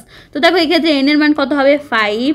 আর আবার আমাদের দেখো কোশ্চেনে আলফা এর মান বলে দিয়েছে কত? 50%। আচ্ছা, 50% বলেছে, তো পার্সেন্ট 50 ডিভাইডেড বাই যদি আমরা 100 করি তাহলে এটা আসবে 0.5। আর এক্ষেত্রে ফর্মুলা হয় আলফা সমান সমান I-1 ডিভাইডেড বাই N-1 হয়, ঠিক আছে? জাস্ট মানগুলো বসিয়ে দেবে, মানগুলো বসিয়ে আমরা আয়ের মান পাবো 3। এবার দেখো, দ্রবণের অভিস্রবণ চাপ পাই কষ্ট আমরা জানি যে ICRT হবে। এক্ষেত্রে মনে রেখো, দেখো এক্ষেত্রে কি হচ্ছে? এটা হচ্ছে দ্রবণটা কিন্তু আয়নিত হচ্ছে, তো আয়নিতর ক্ষেত্রে পাই সমান সমান ICRT হয়। আই বলতে কি? আই বলতে হচ্ছে একটা ভ্যান্ট অফ কনস্ট্যান্ট, ওকে? তাহলে এক্ষেত্রে দেখো 3 × 1/10 × 0.0821 × 300 ATM, তাহলে এটা জাস্ট অ্যান্সার আসবে 7.389 ATM।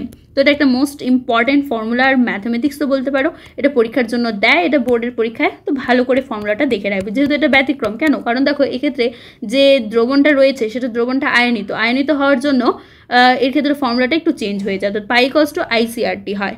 ওকে, এরপর হচ্ছে নেক্সট কোশ্চেন। দেখো নেক্সট কোয়েশ্চেনে বলেছে 27 ডিগ্রি সেলসিয়াস তাপমাত্রায় 2.5 গ্রাম প্রোটিনের 600 ml জলীয় দ্রবণের অভিস্রবণ চাপ 25 mmHg। প্রোটিনটির আপেক্ষিক আণবিক ভর নির্ণয় করো। দেখো এই কোয়েশ্চেনটি বোর্ডে 2013-তে এসেছিল। এক্ষেত্রে ফর্মুলা হবে M=WRT/π। তো এই ফর্মুলা অ্যাপ্লাই করবে, দেখবে ম্যাথামেটিক্স হয়ে যাবে। এরপর নেক্সট কোশ্চেন। দেখো নেক্সট কোয়েশ্চেনে বলেছে আইসোটোনিক, হাইপোটোনিক ও হাইপারটোনিক দ্রবণ কাকে বলে? মিস এটা বুঝিয়ে দিয়েছেন। তারপরে দেখো 9.35 গ্রাম বেনজিনে একটি দ্রাবের 0.315 গ্রাম দ্রবীভূত করলে বেনজিনের হিমাঙ্ক 2.35 কেলভিন অবনমিত হয়।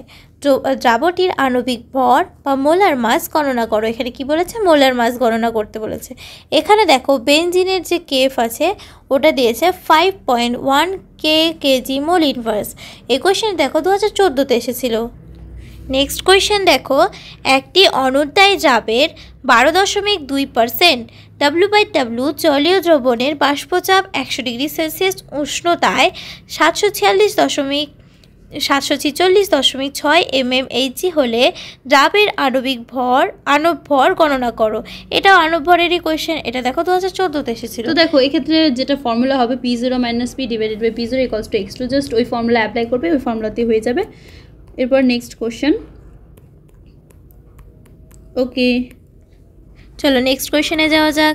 বলেছে ইথানল ও অ্যাসিটনের মিশ্রণ রাউল সূত্র থেকে ধনাত্মক বিষুপতি দেখায় কেন?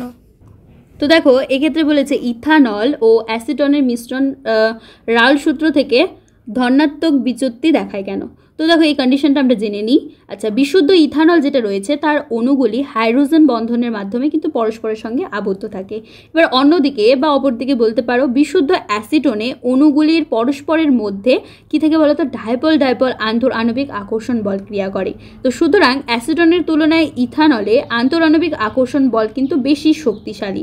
তো ইথানলে অ্যাসিটন যোগ করলে মিশ্রণ প্রক্রিয়ায় অ্যাসিটন অণুগুলি ইথানলের আন্তঃআণবিক ফাঁক স্থানগুলিতে প্রবেশ করে, ফলে ইথানলে যে হাইড্রোজেন বন্ড রয়েছে সেগুলো ব্রেক হয়ে যায়, অর্থাৎ ভেঙে যায়। এই জন্যই এই দ্রবণের উপস্থিত বাষ্পে ইথানল আর অ্যাসিটনের যে আংশিক বাষ্পচাপ রয়েছে এবং দ্রবণের মোট বাষ্পচাপ সেটা রাউল সূত্র থেকে গণনাকৃত মান অপেক্ষা বেশি হয়। চলো নেক্সট কোয়েশ্চেনে যাওয়া যাক। দেখো কি বলেছে, কলিগেটিভ প্রপার্টি কাকে বলে? তারপরে নেক্সট কোয়েশ্চেন দেখো, জলের ইউরিয়া যোগ করলে হিমাঙ্ক কমে যায় কেন? ব্যাখ্যা করো। এই কোয়েশ্চেনটি 2017-তে এসেছিল। তো দেখো এটা মোস্ট ইম্পর্টেন্ট একটা কোয়েশ্চেন, তো অবশ্যই ভালো করে দেখে রাখবে। এই কোয়েশ্চেনগুলোর অ্যান্সার বইয়ে আছে, তো অবশ্যই ভালো করে দেখে নেবে আর ভালো করে বুঝেও নেবে। আর বুঝতে পারলে কিন্তু তুমি পরীক্ষায় লিখে আসতে পারবে, তো অবশ্যই ভালো করে দেখবে। চলো নেক্সট চ্যাপ্টার, তড়িৎ রসায়ন, ইলেকট্রোকেমিস্ট্রি। চলো দেখো ফার্স্ট কোয়েশ্চেনে কি বলেছে, জ্বালানি কোষ কাকে বলে? হাইড্রোজেন অক্সিজেন জ্বালানি কোষের অ্যানোড বিক্রিয়া ও ক্যাথোড বিক্রিয়া লেখো। জ্বালানি কোষের একটি ব্যবহার উল্লেখ করো। এই কোয়েশ্চেনটি 2017-তে এসেছে।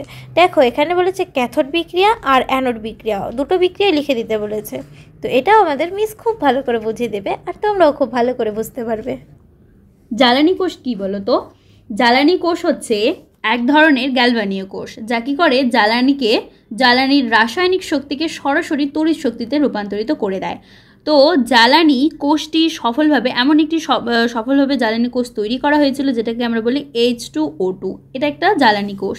এবার দেখো অ্যাপোলোর মধ্যে অর্থাৎ মহাকাশযানে এই যে কোষ রয়েছে, অর্থাৎ এই জ্বালানি কোষটাকে কিন্তু তড়িৎ সরবরাহের জন্য আমরা ব্যবহার করি, অর্থাৎ মহাকাশযানে অ্যাপোলোতে আমরা H2O2 জ্বালানি কোষকে ব্যবহার করি। এবার দেখো অ্যানোড বিক্রিয়া আর ক্যাথোড বিক্রিয়া দিতে বলেছে কোশ্চেনে। তো আচ্ছা, অ্যানোড বিক্রিয়া আমরা দিই। দেখো অ্যানোড বিক্রিয়ার ক্ষেত্রে হবে 2H2 ব্র্যাকেটে গ্যাস, ঠিক আছে, প্লাস হবে হচ্ছে 4OH নেগেটিভ অ্যাকুয়াস ফর্মে রয়েছে, জলীয় বাষ্প ফর্মে, ওকে, জলীয় দ্রবণে আর কি। আর হচ্ছে এর থেকে উৎপন্ন হবে 4 অণু জল আর লিকুইড ফর্ম প্লাস 4 অণু ইলেকট্রন। এটা হচ্ছে অ্যানোড বিক্রিয়া। এগুলো কোশ্চেন পরীক্ষাতে কিন্তু দিবে, তো ভালো করে অ্যানোড বিক্রিয়া ক্যাথোড বিক্রিয়াগুলো লক্ষ্য করবে। আর ক্যাথোড বিক্রিয়ার ক্ষেত্রে হবে অক্সিজেন ব্র্যাকেটে গ্যাস প্লাস 2 অণু জল, ওকে, লিকুইড ফর্মে হবে। আর হবে হচ্ছে প্লাস 4 অণু 4 অণু ইলেকট্রন। আর এক্ষেত্রে উৎপন্ন হবে কি, যে 4OH নেগেটিভ মাইনাস আয়ন, এটা হবে হচ্ছে ই। তাহলে দেখো প্রথমত কি অক্সিজেন, ওকে, O2 ব্র্যাকেটে গ্যাস দিয়ে দেবে, এটা হচ্ছে গ্যাস, অক্সিজেন তো গ্যাস, প্লাস 2 অণু জল, জলটা কি ফর্মে থাকে? লিকুইড ফর্মে, তাই তো, ব্র্যাকেটে লিকুইড, আর 4 অণু ইলেকট্রন।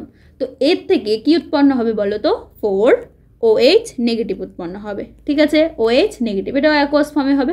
তো এটাই রয়েছে অ্যানোড বিক্রিয়া আর ক্যাথোড বিক্রিয়ার মধ্যে। আমাদের ক্যাথোড বিক্রিয়ার যেটা রয়েছে কোশ্চেনে বলেছিল ওটা, ওকে। এরপর নেক্সট দেখো নেক্সট কোয়েশ্চেনে বলেছে একটি পরিবাহিতা কোষের পিটি তড়িৎদ্বার দুটির মাঝে দূরত্ব 2.0 সেমি এবং প্রতিটি তড়িৎদ্বারের প্রস্থচ্ছেদ 4.0 সেমি স্কোয়ার। উক্ত কোষটির একটি 0.4 মোলার দ্রবণ দ্বারা পূর্ণ করা হলে কোষটির রোধ 25 ওহম হয়। দ্রবণটির মোলার পরিবাহিতা ল্যামডা এম নির্ণয় করো। এটা ক্যাপিটাল ল্যামডা, কিন্তু দেখো এটা 2018-তে এসেছিল। তো এটাও একটা ইম্পর্টেন্ট কোশ্চেন, মোস্ট একটা ইম্পর্টেন্ট কোশ্চেন। ওকে, দেখো এক্ষেত্রে আপেক্ষিক পরিবাহিতা কাপ্পা, আপেক্ষিক পরিবাহিতাকে আমরা কাপ্পা দ্বারা ডিনোট করি বা চিহ্নিত করি। তো কাপ্পা সমান সমান 1/r × L/A ফর্মুলাটা বসিয়ে দেবে, দেখবে অঙ্ক হয়ে যাবে। এটা হচ্ছে একটা মোস্ট ইম্পর্টেন্ট ফর্মুলা। তাহলে কাপ্পা সমান সমান কি 1/r × L/A, এই ফর্মুলায় বসিয়ে দেবে, জাস্ট দেখবে অঙ্ক হয়ে যাবে। এবার দেখো এটা তো গেল আমাদের কাপ্পার মান, আপেক্ষিক পরিবাহিতা পেলাম, তাই তো। এবার দেখো আমাদের মোলার পরিবাহিতা বের করতে বলেছে ল্যামডা এম, এটা ক্যাপিটাল ল্যামডা সাফিক্স এম। ওকে, তো দেখো ওটার ক্ষেত্রে ফর্মুলা হয় কাপ্পা × 1000/m। যেহেতু মোলার পরিবাহিতার মধ্যে কাপ্পা রয়েছে, অর্থাৎ আপেক্ষিক পরিবাহিতা রয়েছে, তাই প্রথমত আমাদের কাপ্পার মানটা বের করে নিতে হবে। তো জাস্ট এই ফর্মুলাতে বসিয়ে দেবে, অঙ্ক কিন্তু হয়ে যাবে। ওকে, এরপর নেক্সট কোশ্চেন। দেখো নেক্সট কোয়েশ্চেনে কি বলেছে, কোনো পরিবাহিতা কোষের দ্রবণের রোধ, দ্রবণের আপেক্ষিক পরিবাহিতা এবং কোষ দ্রবকের মধ্যে সম্পর্কটি বিবৃত করো। মানে এদের তিনজনের মধ্যে সম্পর্কটা বিবৃত করতে বলেছে। আর কি বলেছে দেখো, বলেছে কি কোনো দ্রবণের মোলার পরিবাহিতা ও দ্রবণের আপেক্ষিক পরিবাহিতার মধ্যে সম্পর্ক স্থাপন করো। এই কোয়েশ্চেনটি দেখো 2022-এ এসেছিল। এই যে সম্পর্কটা বিবৃত করতে বলেছে, এটা তোমরা বইয়েই পেয়ে যাবে। তো নেক্সট কোয়েশ্চেনে যাওয়া যাক। দেখো বলেছে প্রদত্ত ড্যানিয়েল কোষ বিক্রিয়াটি হলো Zn solid plus copper 2 plus aqueous, এখানে উভয়মুখী চিহ্ন দিয়েছে। দেখো Zn2 plus aqueous plus copper solid 25°C উষ্ণতায় বিক্রিয়াটির সাম্য ধ্রুবকের মান গণনা করো। এখানে দেখো কি দেওয়া আছে, Zn2 plus Zn by Zn দেওয়া আছে ইকুয়ালস টু -0.76 ভোল্ট ও E0 copper 2 plus by copper equals to plus 0.34 V, R equals to 8.314 joule kelvin inverse mole inverse. দেখো এটা 2022-এ এসেছিল।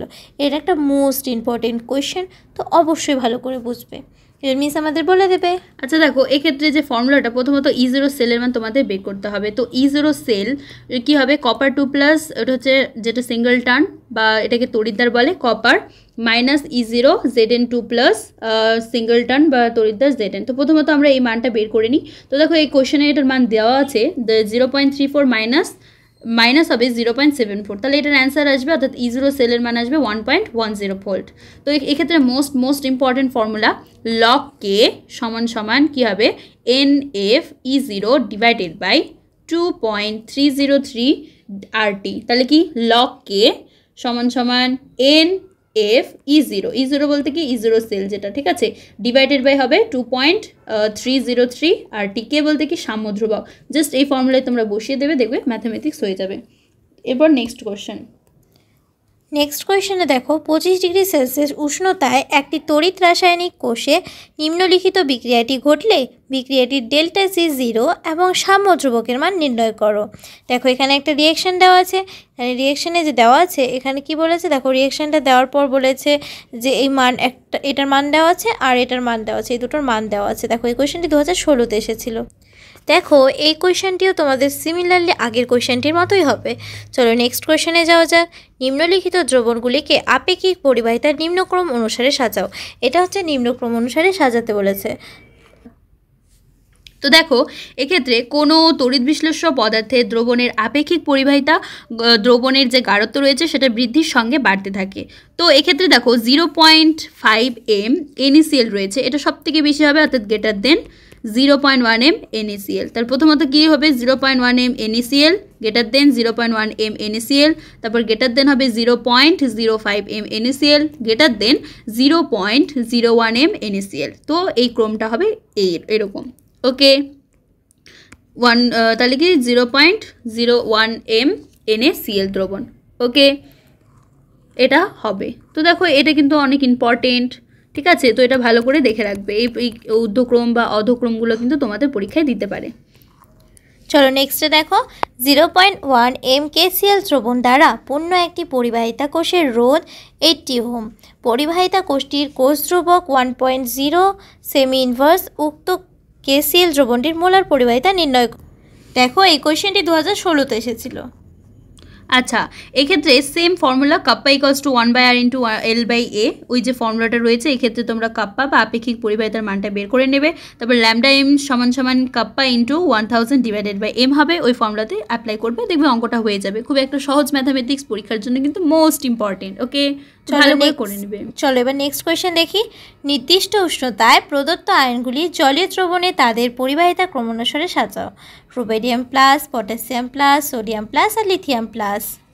দেখো এক্ষেত্রে আয়নগুলির আধান একই, কিন্তু এদের যে আকার রয়েছে সেই আকারটা কিন্তু ভিন্ন। অর্থাৎ লিথিয়ামের সব থেকে ছোটো আকার, তারপর সোডিয়াম, তারপর পটাশিয়াম, তারপর রুবিডিয়াম। তাহলে এক্ষেত্রে lithium plus less than sodium plus less than potassium plus less than rubidium plus হবে। এবার আয়নগুলির আধান ঘনত্বের ক্রম হবে জাস্ট উল্টো হয়ে যাবে, অর্থাৎ লিথিয়াম সব থেকে বেশি হবে, তারপর সোডিয়াম, তারপর পটাশিয়াম, তারপর রুবিডিয়াম। এবার এর ফলে দ্রবণে আয়নগুলির কার্যকরী আকার অর্থাৎ ইফেক্টিভ সাইজের ক্রম কি হয়ে যাবে, সেম যেটা হচ্ছে আয়নগুলির আধান ঘনত্বের ক্রম ছিল সেটা, অর্থাৎ lithium plus greater than sodium plus greater than potassium plus greater than rubidium plus. এখন আয়নের কার্যকরী আকার যদি বৃদ্ধি পায় তাহলে তার গতিবেগ কী হবে বলো তো, কমে যাবে, অর্থাৎ ব্যস্তানুপাতিক সম্পর্ক। আবার কোনো আয়নের পরিবাহিতার মান ওর গতিবেগের সাথে কী হয়, সমানুপাতিক। তো সুতরাং দ্রবণে আয়নগুলির পরিবাহিতার ক্রম কি হয়ে যাবে, লিথিয়াম প্লাস লেস দেন হবে sodium plus less than potassium plus less than rubidium plus. এই কিন্তু এই যে কন্ডিশনটা দিয়েছে তোমাদের ক্রমানুসারে সাজানো, এটা কিন্তু মোস্ট ইম্পর্টেন্ট। এগুলো ভালো করে দেখবে, পরীক্ষার জন্য কিন্তু ইম্পর্টেন্ট, তাই না? এগুলো দিবে এই পরীক্ষাতে। ওকে, তাহলে ক্রমটা কি হলো, lithium plus less than sodium plus less than potassium plus less than rubidium plus. ওকে,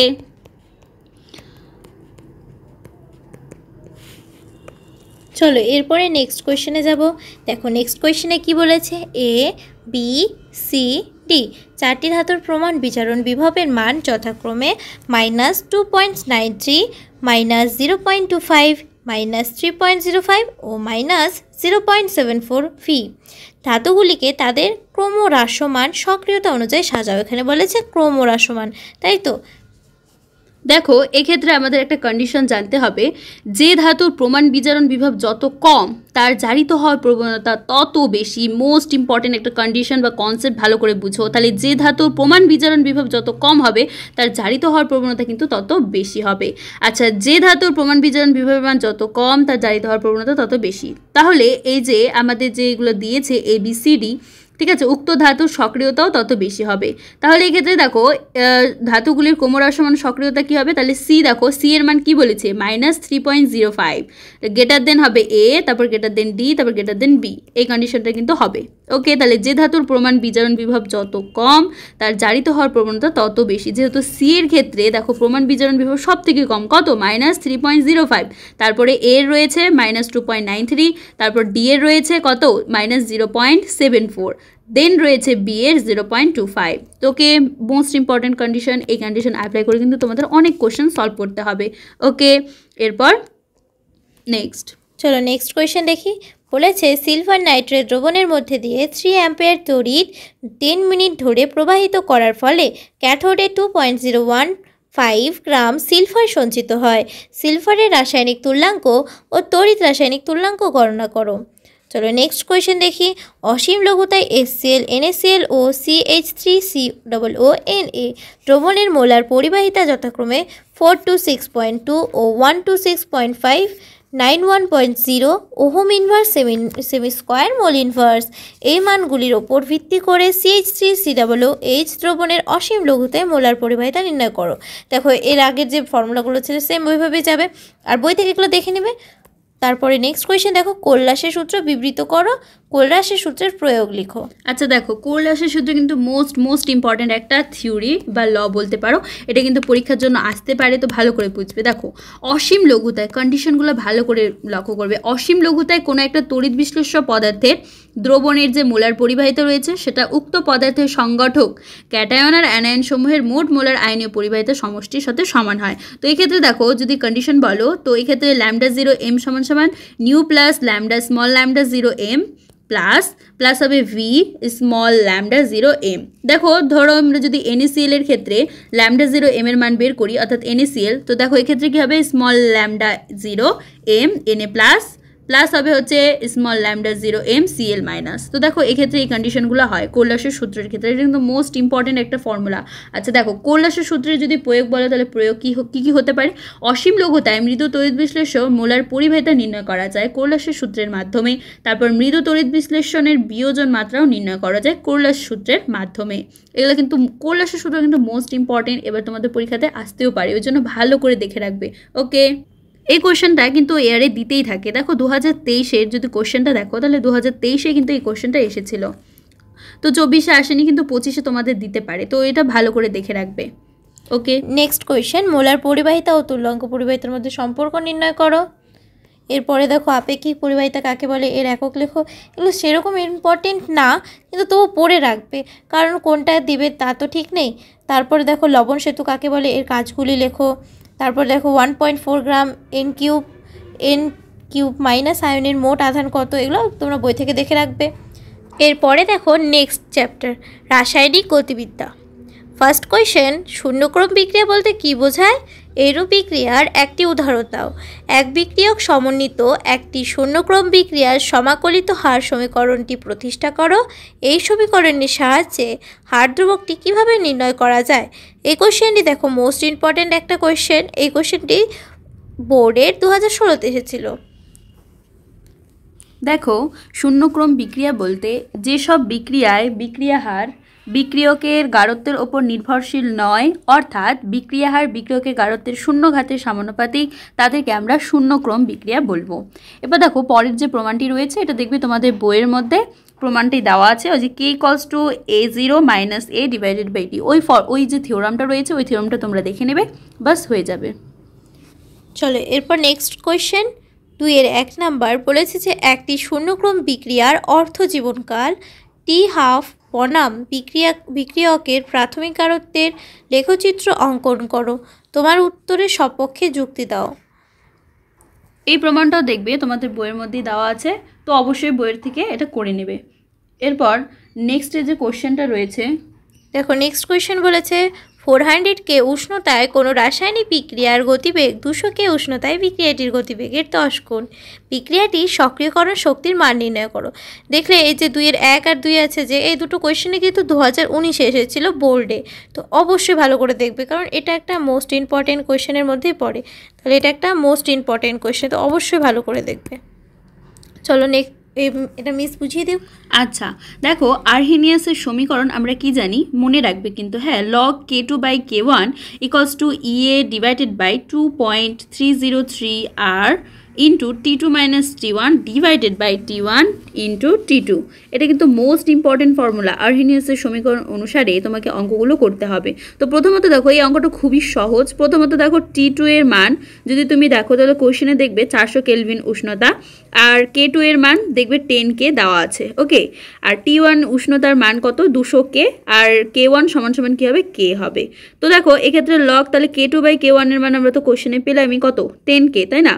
তাহলে 10 লিখলাম = EA / 2.303 R। এবার দেখো T2 এর মান কত? 400, তাহলে 400 - 200 / 200 ইন্টু 400 করবো। তাহলে দেখো এক্ষেত্রে আমরা E এর মান পাবো 7.658 কিলোজুল মোল ইনভার্স। খুবই একটা সহজ ম্যাথামেটিক্স। ওকে, তাহলে দেখো অ্যান্সার কত? 7.6584 কিলোজুল ডট মোল ইনভার্স। এটা কিন্তু তোমাদের E এর মান আসবে। ওকে, খুবই সহজ একটা ম্যাথামেটিক্স, এগুলো ভালো করে ফর্মুলাগুলো মনে রাখবে আর কন্ডিশনগুলো ভালো করে দেখবে। ওকে, চলো নেক্সট কোয়েশ্চেন দেখো কি বলেছে 3-এর 1 নাম্বার, একটি রাসায়নিক বিক্রিয়ার হার ধ্রুবকের একক litre square, mole inverse 2 second inverse হলে বিক্রিয়াটির ক্রম নির্ণয় করো। এখানে বিক্রিয়ার ক্রম নির্ণয় করতে বলেছে। ওকে দেখো আমরা যদি এন ক্রম বিক্রিয়ার হার ধ্রুবকের একক জানি তাহলে এটা হয় mole litre inverse to the power হয় 1 - n। এটা কিন্তু মনে রাখবে, ঠিক আছে? ডট সেকেন্ড ইনভার্স হয়। আচ্ছা এটা গেল, তাহলে মনে রাখবে কিন্তু তাহলে হার ধ্রুবকের একক কী হবে? মোল লিটার ইনভার্স। ওকে, মোল হবে, তারপর লিটার ইনভার্স হবে, হোল টু দি পাওয়ার কত হবে? 1 - n ডট সেকেন্ড ইনভার্স। ওকে, এটা কিন্তু হবে। এটা ভালো করে মনে রাখবে। এরপরে দেখো এবার আমরা কি করব বলো তো, হার ধ্রুবকের এককে n ক্রম বিক্রিয়ার হার ধ্রুবকের এককের সাথে তুলনা করব। আচ্ছা, তাহলে আমাদের কোশ্চেনে কত দিয়েছিল, m litre inverse to the power -2 dot second inverse, okay, equals to আমাদের যেটা n ক্রম বিক্রিয়ার হার ধ্রুবকের একক হয় সেই দুটোকে তুলনা করব। তাহলে মোল litre inverse to the power 1 - n হবে ডট সেকেন্ড ইনভার্স। তো দেখো এটা যদি আমরা পাওয়ারগুলো করি তাহলে 1 - n ইকুয়ালস টু আসবে -2, তাহলে n এর মান আসবে 3, তাহলে n এর মান কত আসবে 3, তাহলে হচ্ছে বিক্রিয়াটির ক্রম কি হবে 3, অবশ্যই বিক্রিয়াটির ক্রম তাহলে কত হলো 3 হয়ে গেল। ওকে, এগুলো কিন্তু খুব ভালো আর ইম্পর্টেন্ট, ঠিক আছে। n ক্রম বিক্রিয়ার তোমাকে বের করতে পারে, n এর মান বের করতে বলতেই পারে, তো ওটা ভালো করে দেখে রাখবে, ঠিক আছে। এটা 2 মার্কের জন্য দেয়, কোনো সময় MCQ আকারেও দিতে পারে।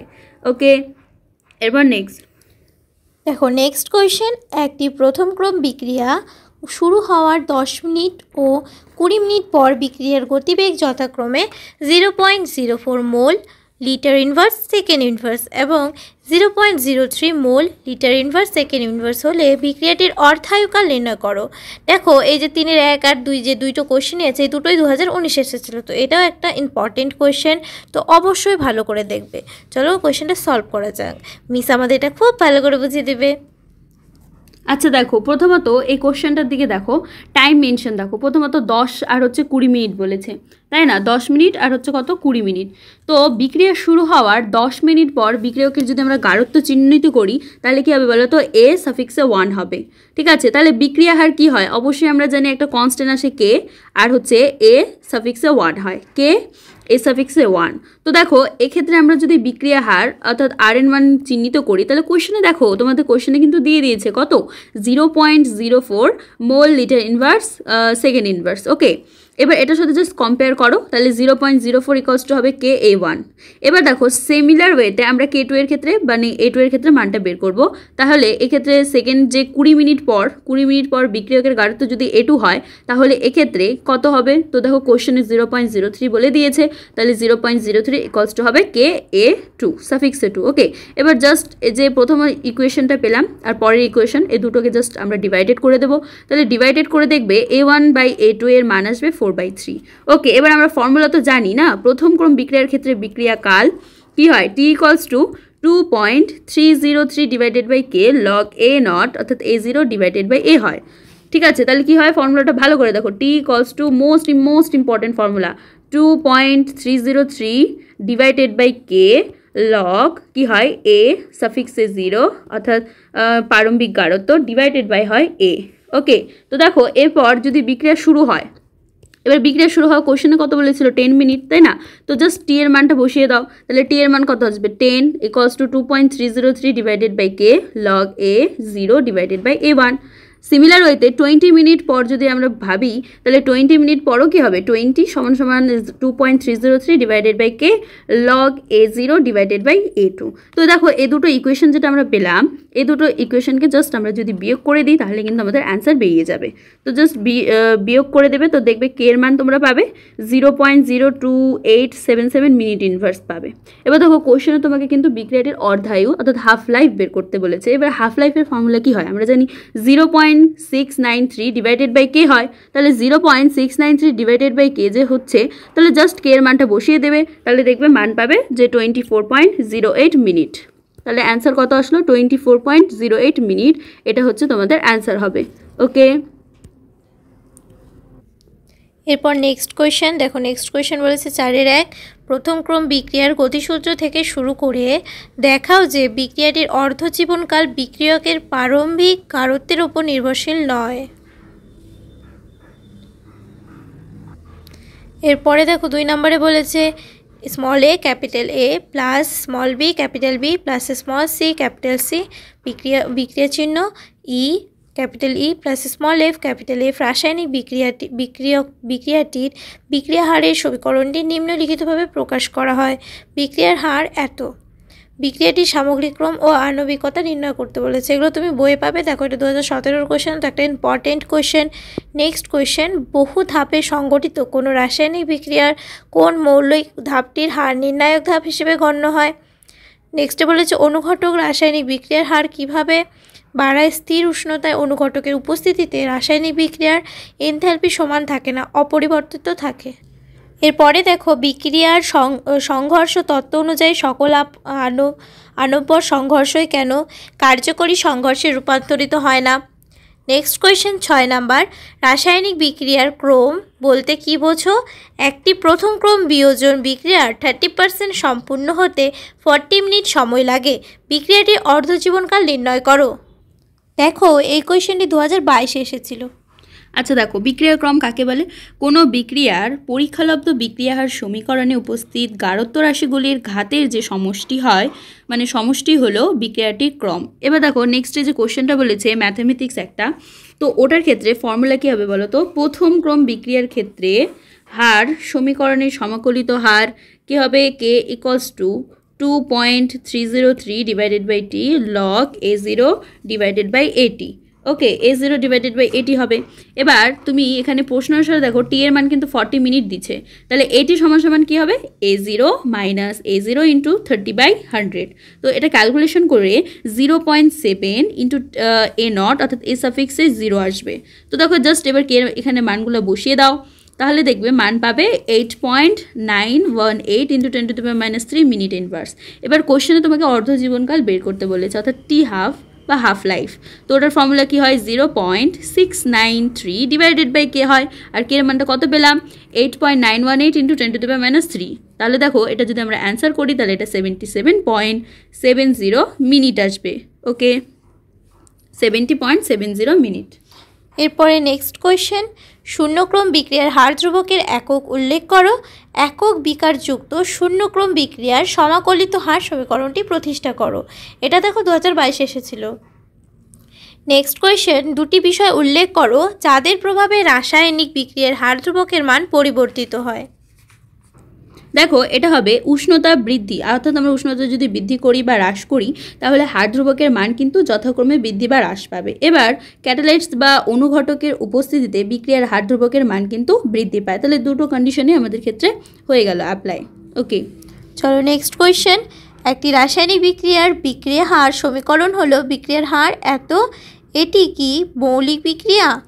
আচ্ছা দেখো, মৌলিক বিক্রিয়ার ক্ষেত্রে কী হয় বলো তো? সামগ্রিক ক্রম ও আণবিকতার মান একই হয়, ঠিক আছে, এবং আণবিকতার মান সবসময় মনে রাখবে কিন্তু পূর্ণ সংখ্যা হয়। তো এই ক্ষেত্রে তোমাদের একটা কোশ্চেন আসতে পারে যে সামগ্রিক ক্রম অর্থাৎ বিক্রিয়া ক্রম আর আণবিকতার মধ্যে পার্থক্য লিখো। মোস্ট ইম্পর্টেন্ট একটা কোশ্চেন এবার দিতে পারে, ঠিক আছে, তো ভালো করে দেখে রাখবে। তো দেখো এর ক্ষেত্রে যদি আমরা এটা যদি A⁴ ধরি আর B⁴ কত? 3/2। ওকে, তাহলে 1 + 3/2 তাহলে 5/2 হচ্ছে। এটা একটা কি ফ্র্যাকশন, তাই তো? এটা হচ্ছে ভগ্নাংশ। যেহেতু আমরা প্রথমেই বলে দিলাম যে আণবিকতা কিন্তু সবসময় পূর্ণ সংখ্যা হয় অর্থাৎ ভগ্নাংশ হয় না, তাহলে এই বিক্রিয়াটি কি? এই বিক্রিয়াটি সামগ্রিক ক্রম আর আণবিকতার মান কিন্তু কখনোই সমান হতে পারে না, অর্থাৎ এটি মৌলিক বিক্রিয়া নয়। ওকে, এটি তাহলে কিন্তু মৌলিক বিক্রিয়া হবে না। ওকে, চলো নেক্সট কোয়েশ্চেন, বিক্রিয়ার ক্রম ও আণবিকতার মধ্যে পার্থক্য লেখো। দেখো এটা কিন্তু মোস্ট ইম্পর্টেন্ট একটা কোশ্চেন, বিক্রিয়ার ক্রম আর আণবিকতার মধ্যে পার্থক্য। তো মনে রাখবে বিক্রিয়ার ক্রম হচ্ছে একটা পরীক্ষালব্ধ রাশি, এক্সপেরিমেন্টাল কী বলে ওটাকে, কোয়ান্টিটি। ওকে, আর বিক্রিয়ার আণবিকতা হচ্ছে একটা তাত্ত্বিক রাশি। আর এর মান দেখো, বিক্রিয়া ক্রমের মান প্রথমে বললাম পূর্ণ সংখ্যা হতে পারে, শূন্য হতে পারে, ভগ্নাংশ হতে পারে, এটা কিন্তু বিক্রিয়ার ক্রম। আর বিক্রিয়ার আণবিকতা সব সময় পূর্ণ সংখ্যা হবে, কখনোই শূন্য বা ভগ্নাংশ হবে না। এবার যদি আমরা উষ্ণতা, গাঢ়তার চাপের উপর প্রভাব নির্ণয় করি তাহলে উষ্ণতা বিক্রিয়কের গাঢ়ত্ব বা চাপ পরিবর্তনের মাধ্যমে কোনো বিক্রিয়ার ক্রম কিন্তু পরিবর্তন করা যায় না। কিন্তু আমরা যদি বিক্রিয়ার আণবিকতার ক্ষেত্রে লক্ষ্য করি তাহলে দেখব উষ্ণতা বিক্রিয়কের গাঢ়ত্ব বা চাপ পরিবর্তনের মাধ্যমে আণবিকতা পরিবর্তন করা যায় না, ঠিক আছে, কারণ কোনো নির্দিষ্ট বিক্রিয়ার আণবিকতা কিন্তু সর্বদাই স্থির থাকে অর্থাৎ ফিক্স থাকে। ওকে, চলো নেক্সট কোয়েশ্চেন, শূন্যক্রম বিক্রিয়ার সমাকলিত বিক্রিয়া হয় সমীকরণ নির্ণয় করো। এটা দেখবে তোমাদের বইয়ে প্রমাণ আছে, তো অবশ্যই বইয়ের প্রমাণটাকে ফলো করে নেবে। এরপরের কোশ্চেন, ছদ্ম প্রথম ক্রম বিক্রিয়া কাকে বলে? উদাহরণ দাও। এরপরের কোশ্চেন, সক্রিয়করণ শক্তি কাকে বলে? তারপরের কোশ্চেন, একটি বিক্রিয়ার উষ্ণতা 27 ডিগ্রি সেলসিয়াস থেকে 37 ডিগ্রি সেলসিয়াস বৃদ্ধি করলে বিক্রিয়া হার দ্বিগুণ হয়। বিক্রিয়াটির সক্রিয়করণ শক্তির মান নির্ণয় করো।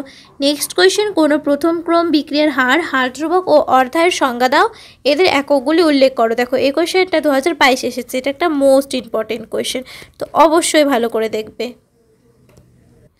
এরপরে দেখো নেক্সট চ্যাপ্টার, পৃষ্ঠতলীয় রসায়ন।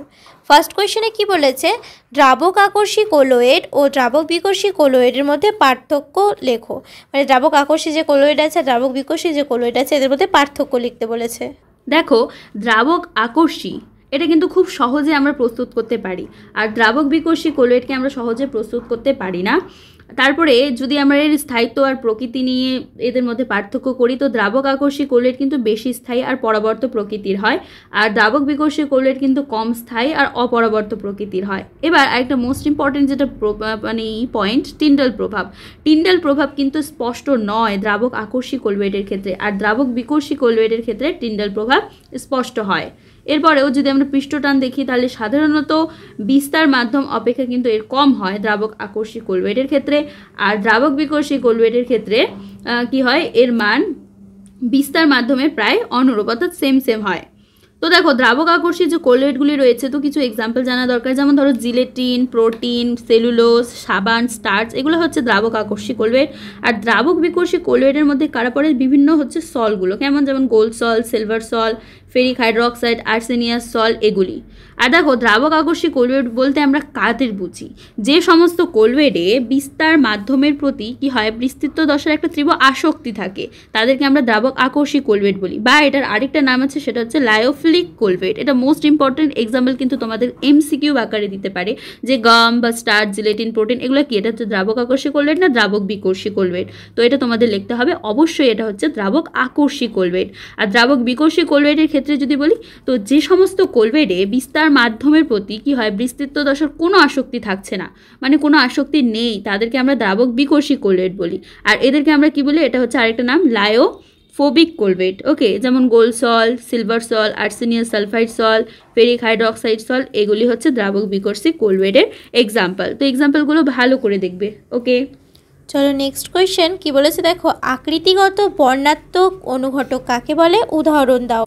দেখো, আকৃতিগত বর্ণাত্মক অনুঘটক বলতে যে অনুঘটন বিক্রিয়া হার, অনুঘটকের সচ্ছিদ্র গঠনাকৃতি এবং বিক্রিয়কার বিক্রিয়াজাত অণুসমূহের আকারের উপর নির্ভরশীল হয়, তাদেরকে আমরা বলি আকৃতিগত বর্ণাত্মক অনুঘটন। এবার দেখো, এটার একটা মোস্ট ইম্পর্টেন্ট এক্সাম্পল রয়েছে, অর্থাৎ ZSM5, অর্থাৎ জিওলাইট সোকোনি মোবিল 5। এটা কিন্তু মোস্ট ইম্পর্টেন্ট একটা হচ্ছে এক্সাম্পল, একটি প্রয়োজনীয় জিওলাইট অনুঘটক, যেটি কি করে, অ্যালকোহলের ডিহাইড্রেশন দ্বারা গ্যাসোলিন বা পেট্রোল উৎপন্ন করে। তাহলে এটা কিন্তু মোস্ট ইম্পর্টেন্ট এক্সাম্পল কিসের, এটা হচ্ছে আকৃতিগত বর্ণাত্মক অনুঘটকের এক্সাম্পল।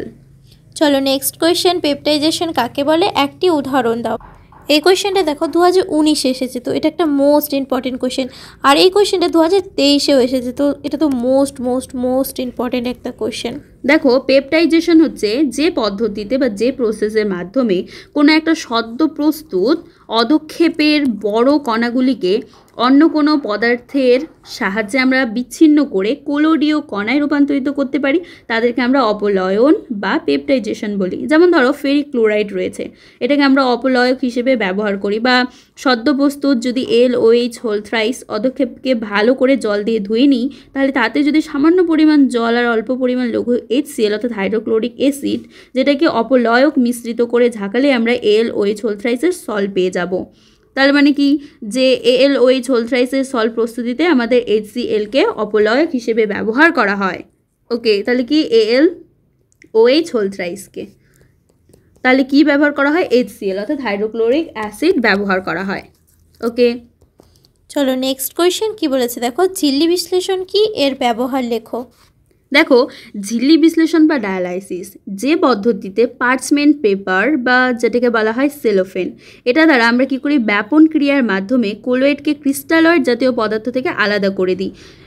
আলাদা করে দিচ্ছি, এই পদ্ধতিটাকেই আমরা ঝিল্লি বিশ্লেষণ বলি, অর্থাৎ ডায়ালাইসিস। এবার দেখো, ঝিল্লি বিশ্লেষণে যদি তুমি ব্যবহার ভাবো, তাহলে কি, আমরা মানবদেহে কিডনি ঝিল্লি বিশ্লেষক হিসেবে কাজ করে।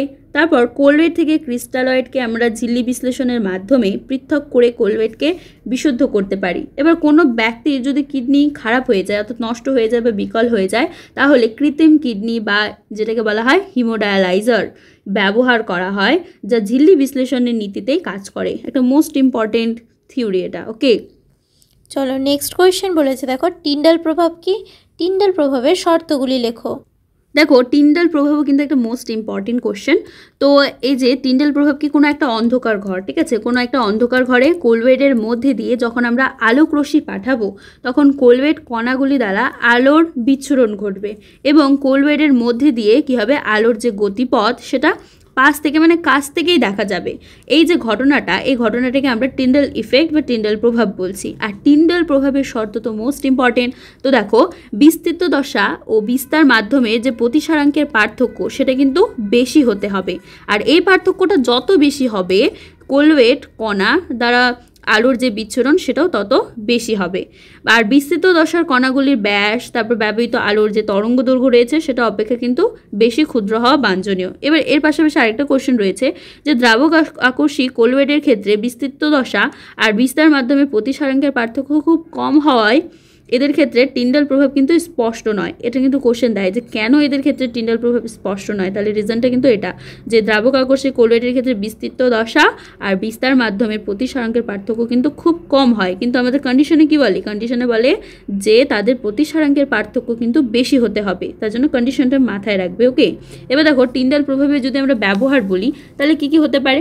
আচ্ছা, টিন্ডাল প্রভাবের মাধ্যমে কোনো একটা দ্রবণ প্রকৃত না হচ্ছে কোলোডীয় সেটা আমরা জানতে পারবো। টিন্ডাল প্রভাবকে কাজে লাগিয়ে আমরা পরবর্তীকালে কি আবিষ্কার করেছি, পরা অণুবীক্ষণিক যন্ত্র আবিষ্কৃত হয়েছে।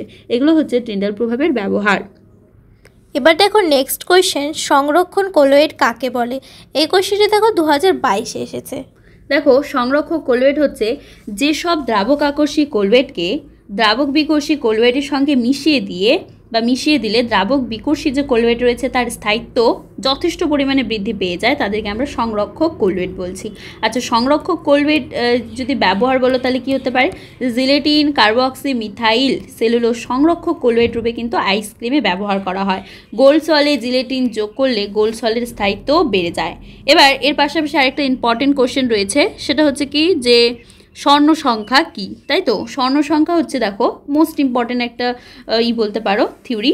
10 ml অর্থাৎ মিলিলিটার প্রমাণ গোল্ড সলের মধ্যে কন্ডিশনটা মনে রাখবে কত পার্সেন্ট, 0.0053 থেকে 0.0058% এর মধ্যে 1 মিলিলিটার 10% NaCl অর্থাৎ সোডিয়াম ক্লোরাইড দ্রবণ যোগ করলে বর্ণের যে পরিবর্তন হয় অর্থাৎ কালার চেঞ্জ হচ্ছে, কি কালার, রেড থেকে কি হয়ে যাচ্ছে ব্লু অর্থাৎ লাল থেকে নীল, তা প্রতিহত করার জন্য সর্বনিম্ন যত মিলিগ্রাম সংরক্ষকের প্রয়োজন হয়, সংরক্ষক কোলওয়েডের প্রয়োজন হয়, তাকে আমরা বলি ওই তত মিলিগ্রামের সংখ্যাকে উক্ত সংরক্ষক কোলওয়েডের স্বর্ণ সংখ্যা বা কি বলা হয়, গোল্ড নাম্বার বলা হয়। এবার দেখো হিমোগ্লোবিনের স্বর্ণ সংখ্যা 0.03 এর অর্থ কি? এটাও একটা মোস্ট ইম্পর্টেন্ট কোশ্চেন, এটা পরীক্ষার মধ্যে দিতে পারে। তো দেখো এটার ক্ষেত্রে হিমোগ্লোবিনের স্বর্ণ সংখ্যা 0.03 এর অর্থ হচ্ছে সেম যে ফর্মুলাটা আমি বললাম সংরক্ষকের ক্ষেত্রে ওটাই হবে। জাস্ট তোমরা এখানে কি লিখবে যে 10 মিলিলিটার প্রমাণ গোল্ড সলের মধ্যে 1 মিলিলিটার 10% NaCl দ্রবণ যোগ করলে যে বর্ণের যে পরিবর্তন হয় তা প্রতিহত করার জন্য ন্যূনতম জাস্ট এখানে এটা অ্যাড করে দেবে যে 0.0 মিলিগ্রাম হিমোগ্লোবিনের প্রয়োজন, বা স্টার্চ যদি বলে তাহলে হচ্ছে স্টার্চ, ঠিক আছে? এটা জাস্ট চেঞ্জ করে দেবে, তাহলে তোমাদের এই অর্থটা বেরিয়ে যাবে। দেখো নেক্সট কোয়েশ্চেনে বলেছে হিমোগ্লোবিনের স্বর্ণ সংখ্যা 0.03 এর অর্থ কী? ম্যাম এখন এটা বুঝিয়ে দিল। এরপরের কোয়েশ্চেন দেখো, সুলজে-হার্ডি নিয়ম কী? দেখো সুলজে-হার্ডি নিয়মের ক্ষেত্রে বলে কোলওয়েড কণার আধানের বিপরীত আধান বিশিষ্ট আয়ন কোলওয়েডের তঞ্চনের জন্য দায়ী হয়। এটা হচ্ছে ফার্স্ট কন্ডিশন। সেকেন্ড কন্ডিশন হচ্ছে বিপরীত আধান বিশিষ্ট আয়নের আধানটা যত বেশি হবে উক্ত আয়নের তঞ্চন ক্ষমতাও কিন্তু তত বেশি হবে। তো দেখো এক্ষেত্রে যদি আমরা, এটাও একটা মোস্ট ইম্পর্টেন্ট কোশ্চেন, যে ফেরিক হাইড্রোক্সাইড সলের তঞ্চনে সোডিয়াম ক্লোরাইড অপেক্ষা Na2SO4 বেশি কার্যকরী কেন? এটার রিজন তোমাকে কিন্তু কোশ্চেনে চাইবে। তো দেখো FeOH হোল থ্রাইস সলের যে কণাগুলি রয়েছে সেগুলো কিন্তু ধনাত্মক তড়িৎগ্রস্ত, মনে রাখবে, ঠিক আছে? তাহলে পজিটিভ। সুতরাং এই সলের কণাগুলির আধান ঋণাত্মক আধানযুক্ত আয়ন দ্বারাই প্রশমিত হবে। মানে এক্ষেত্রে কি হবে, এক্ষেত্রে Cl- আর SO4 2- হবে। এবার দেখো ক্লোরিন মাইনাস, ক্লোরিনের ক্ষেত্রে কয়টা নেগেটিভ আয়ন? একটা। কিন্তু SO4 2- অর্থাৎ দুটো, সেজন্য যেহেতু SO4 2- আয়নের আধান Cl- আয়ন অপেক্ষা বেশি, সেজন্য FeOH হোল থ্রাইস সলের তঞ্চনে Na2SO4 এর কার্যকারিতা কিন্তু সোডিয়াম ক্লোরাইড অপেক্ষা বেশি হবে। এর পাশাপাশি আরেকটা কোশ্চেন আছে যে AS2S3 সলের তঞ্চনে সোডিয়াম ক্লোরাইড অপেক্ষা অ্যালুমিনিয়াম ক্লোরাইড বেশি কার্যকরী, কারণ ব্যাখ্যা করো। তো এক্ষেত্রে দেখো AS2S3 সলের কণাগুলি কিন্তু নেগেটিভ তড়িৎগ্রস্ত, অর্থাৎ ঋণাত্মক তড়িৎগ্রস্ত। সুতরাং এই সলের যে কণাগুলি রয়েছে সেগুলির আধান প্রশমিত করবে ধনাত্মক আধানযুক্ত আয়ন। তো এক্ষেত্রে দেখো কি হবে, Na+ আর হচ্ছে Al3+। তো যেহেতু Al3+ এর আধান কিন্তু সোডিয়াম প্লাস আয়ন অপেক্ষা কিন্তু বেশি, দেখো অ্যালুমিনিয়ামের ক্ষেত্রে 3+, 3টা আয়ন রয়েছে, আর সোডিয়ামের ক্ষেত্রে একটা, তাই AS2S3 সলের তঞ্চনে কিন্তু অ্যালুমিনিয়াম ক্লোরাইড বেশি কার্যকরী হবে। তো এই কোশ্চেনগুলোও কিন্তু ব্যাখ্যা আকারে 2 মার্কসে দিতে পারে, তো ভালো করে দেখে রাখবে। ওকে, চলো নেক্সট কোয়েশ্চেন। সালফার জলে ব্রাউনীয় গতি প্রদর্শন করে কিন্তু কার্বন ডাইসালফাইড করে না কেন? আচ্ছা দেখো, জলীয় মাধ্যমে সালফার কিন্তু কোলোডীয় কণার আকারে বিস্তৃত থাকে। এবার অন্যদিকে বা অপরদিকে বলতে পারো যে কার্বন ডাইসালফাইডে সালফার দ্রবীভূত হয়ে প্রকৃত দ্রবণ তৈরি করে। আচ্ছা, প্রকৃত দ্রবণে কণাগুলির যে ব্রাউনীয় গতি সেটা কিন্তু অতি নগণ্য হয়, অর্থাৎ বোঝাই যায় না। তাই কার্বন ডাইসালফাইড দ্রবণে সালফার ব্রাউনীয় গতি দেখায় না, আর ব্রাউনীয় গতি কোলওয়েট কণার একটা বিশেষ ধর্ম, সেই জন্যই সালফার জলে কিন্তু ব্রাউনীয় গতি প্রদর্শন করে না। এরপরে দেখো নেক্সট কোয়েশ্চেন, একটি উদাহরণ সহ অসমসত্ব অনুঘটনের সংজ্ঞা দাও। এই কোয়েশ্চেনটি দেখো 2017-তে এসেছে, তো এটা একটা মোস্ট ইম্পর্টেন্ট কোয়েশ্চেন, তো অবশ্যই ভালো করে দেখবে, তোমাদের বইয়ে এটার অ্যান্সার করা আছে, দেখে নেবে। চলো এরপরে নেক্সট কোয়েশ্চেন দেখো, ব্যাখ্যা করো অধিশোষণ একটি পৃষ্ঠতলীয় ঘটনা।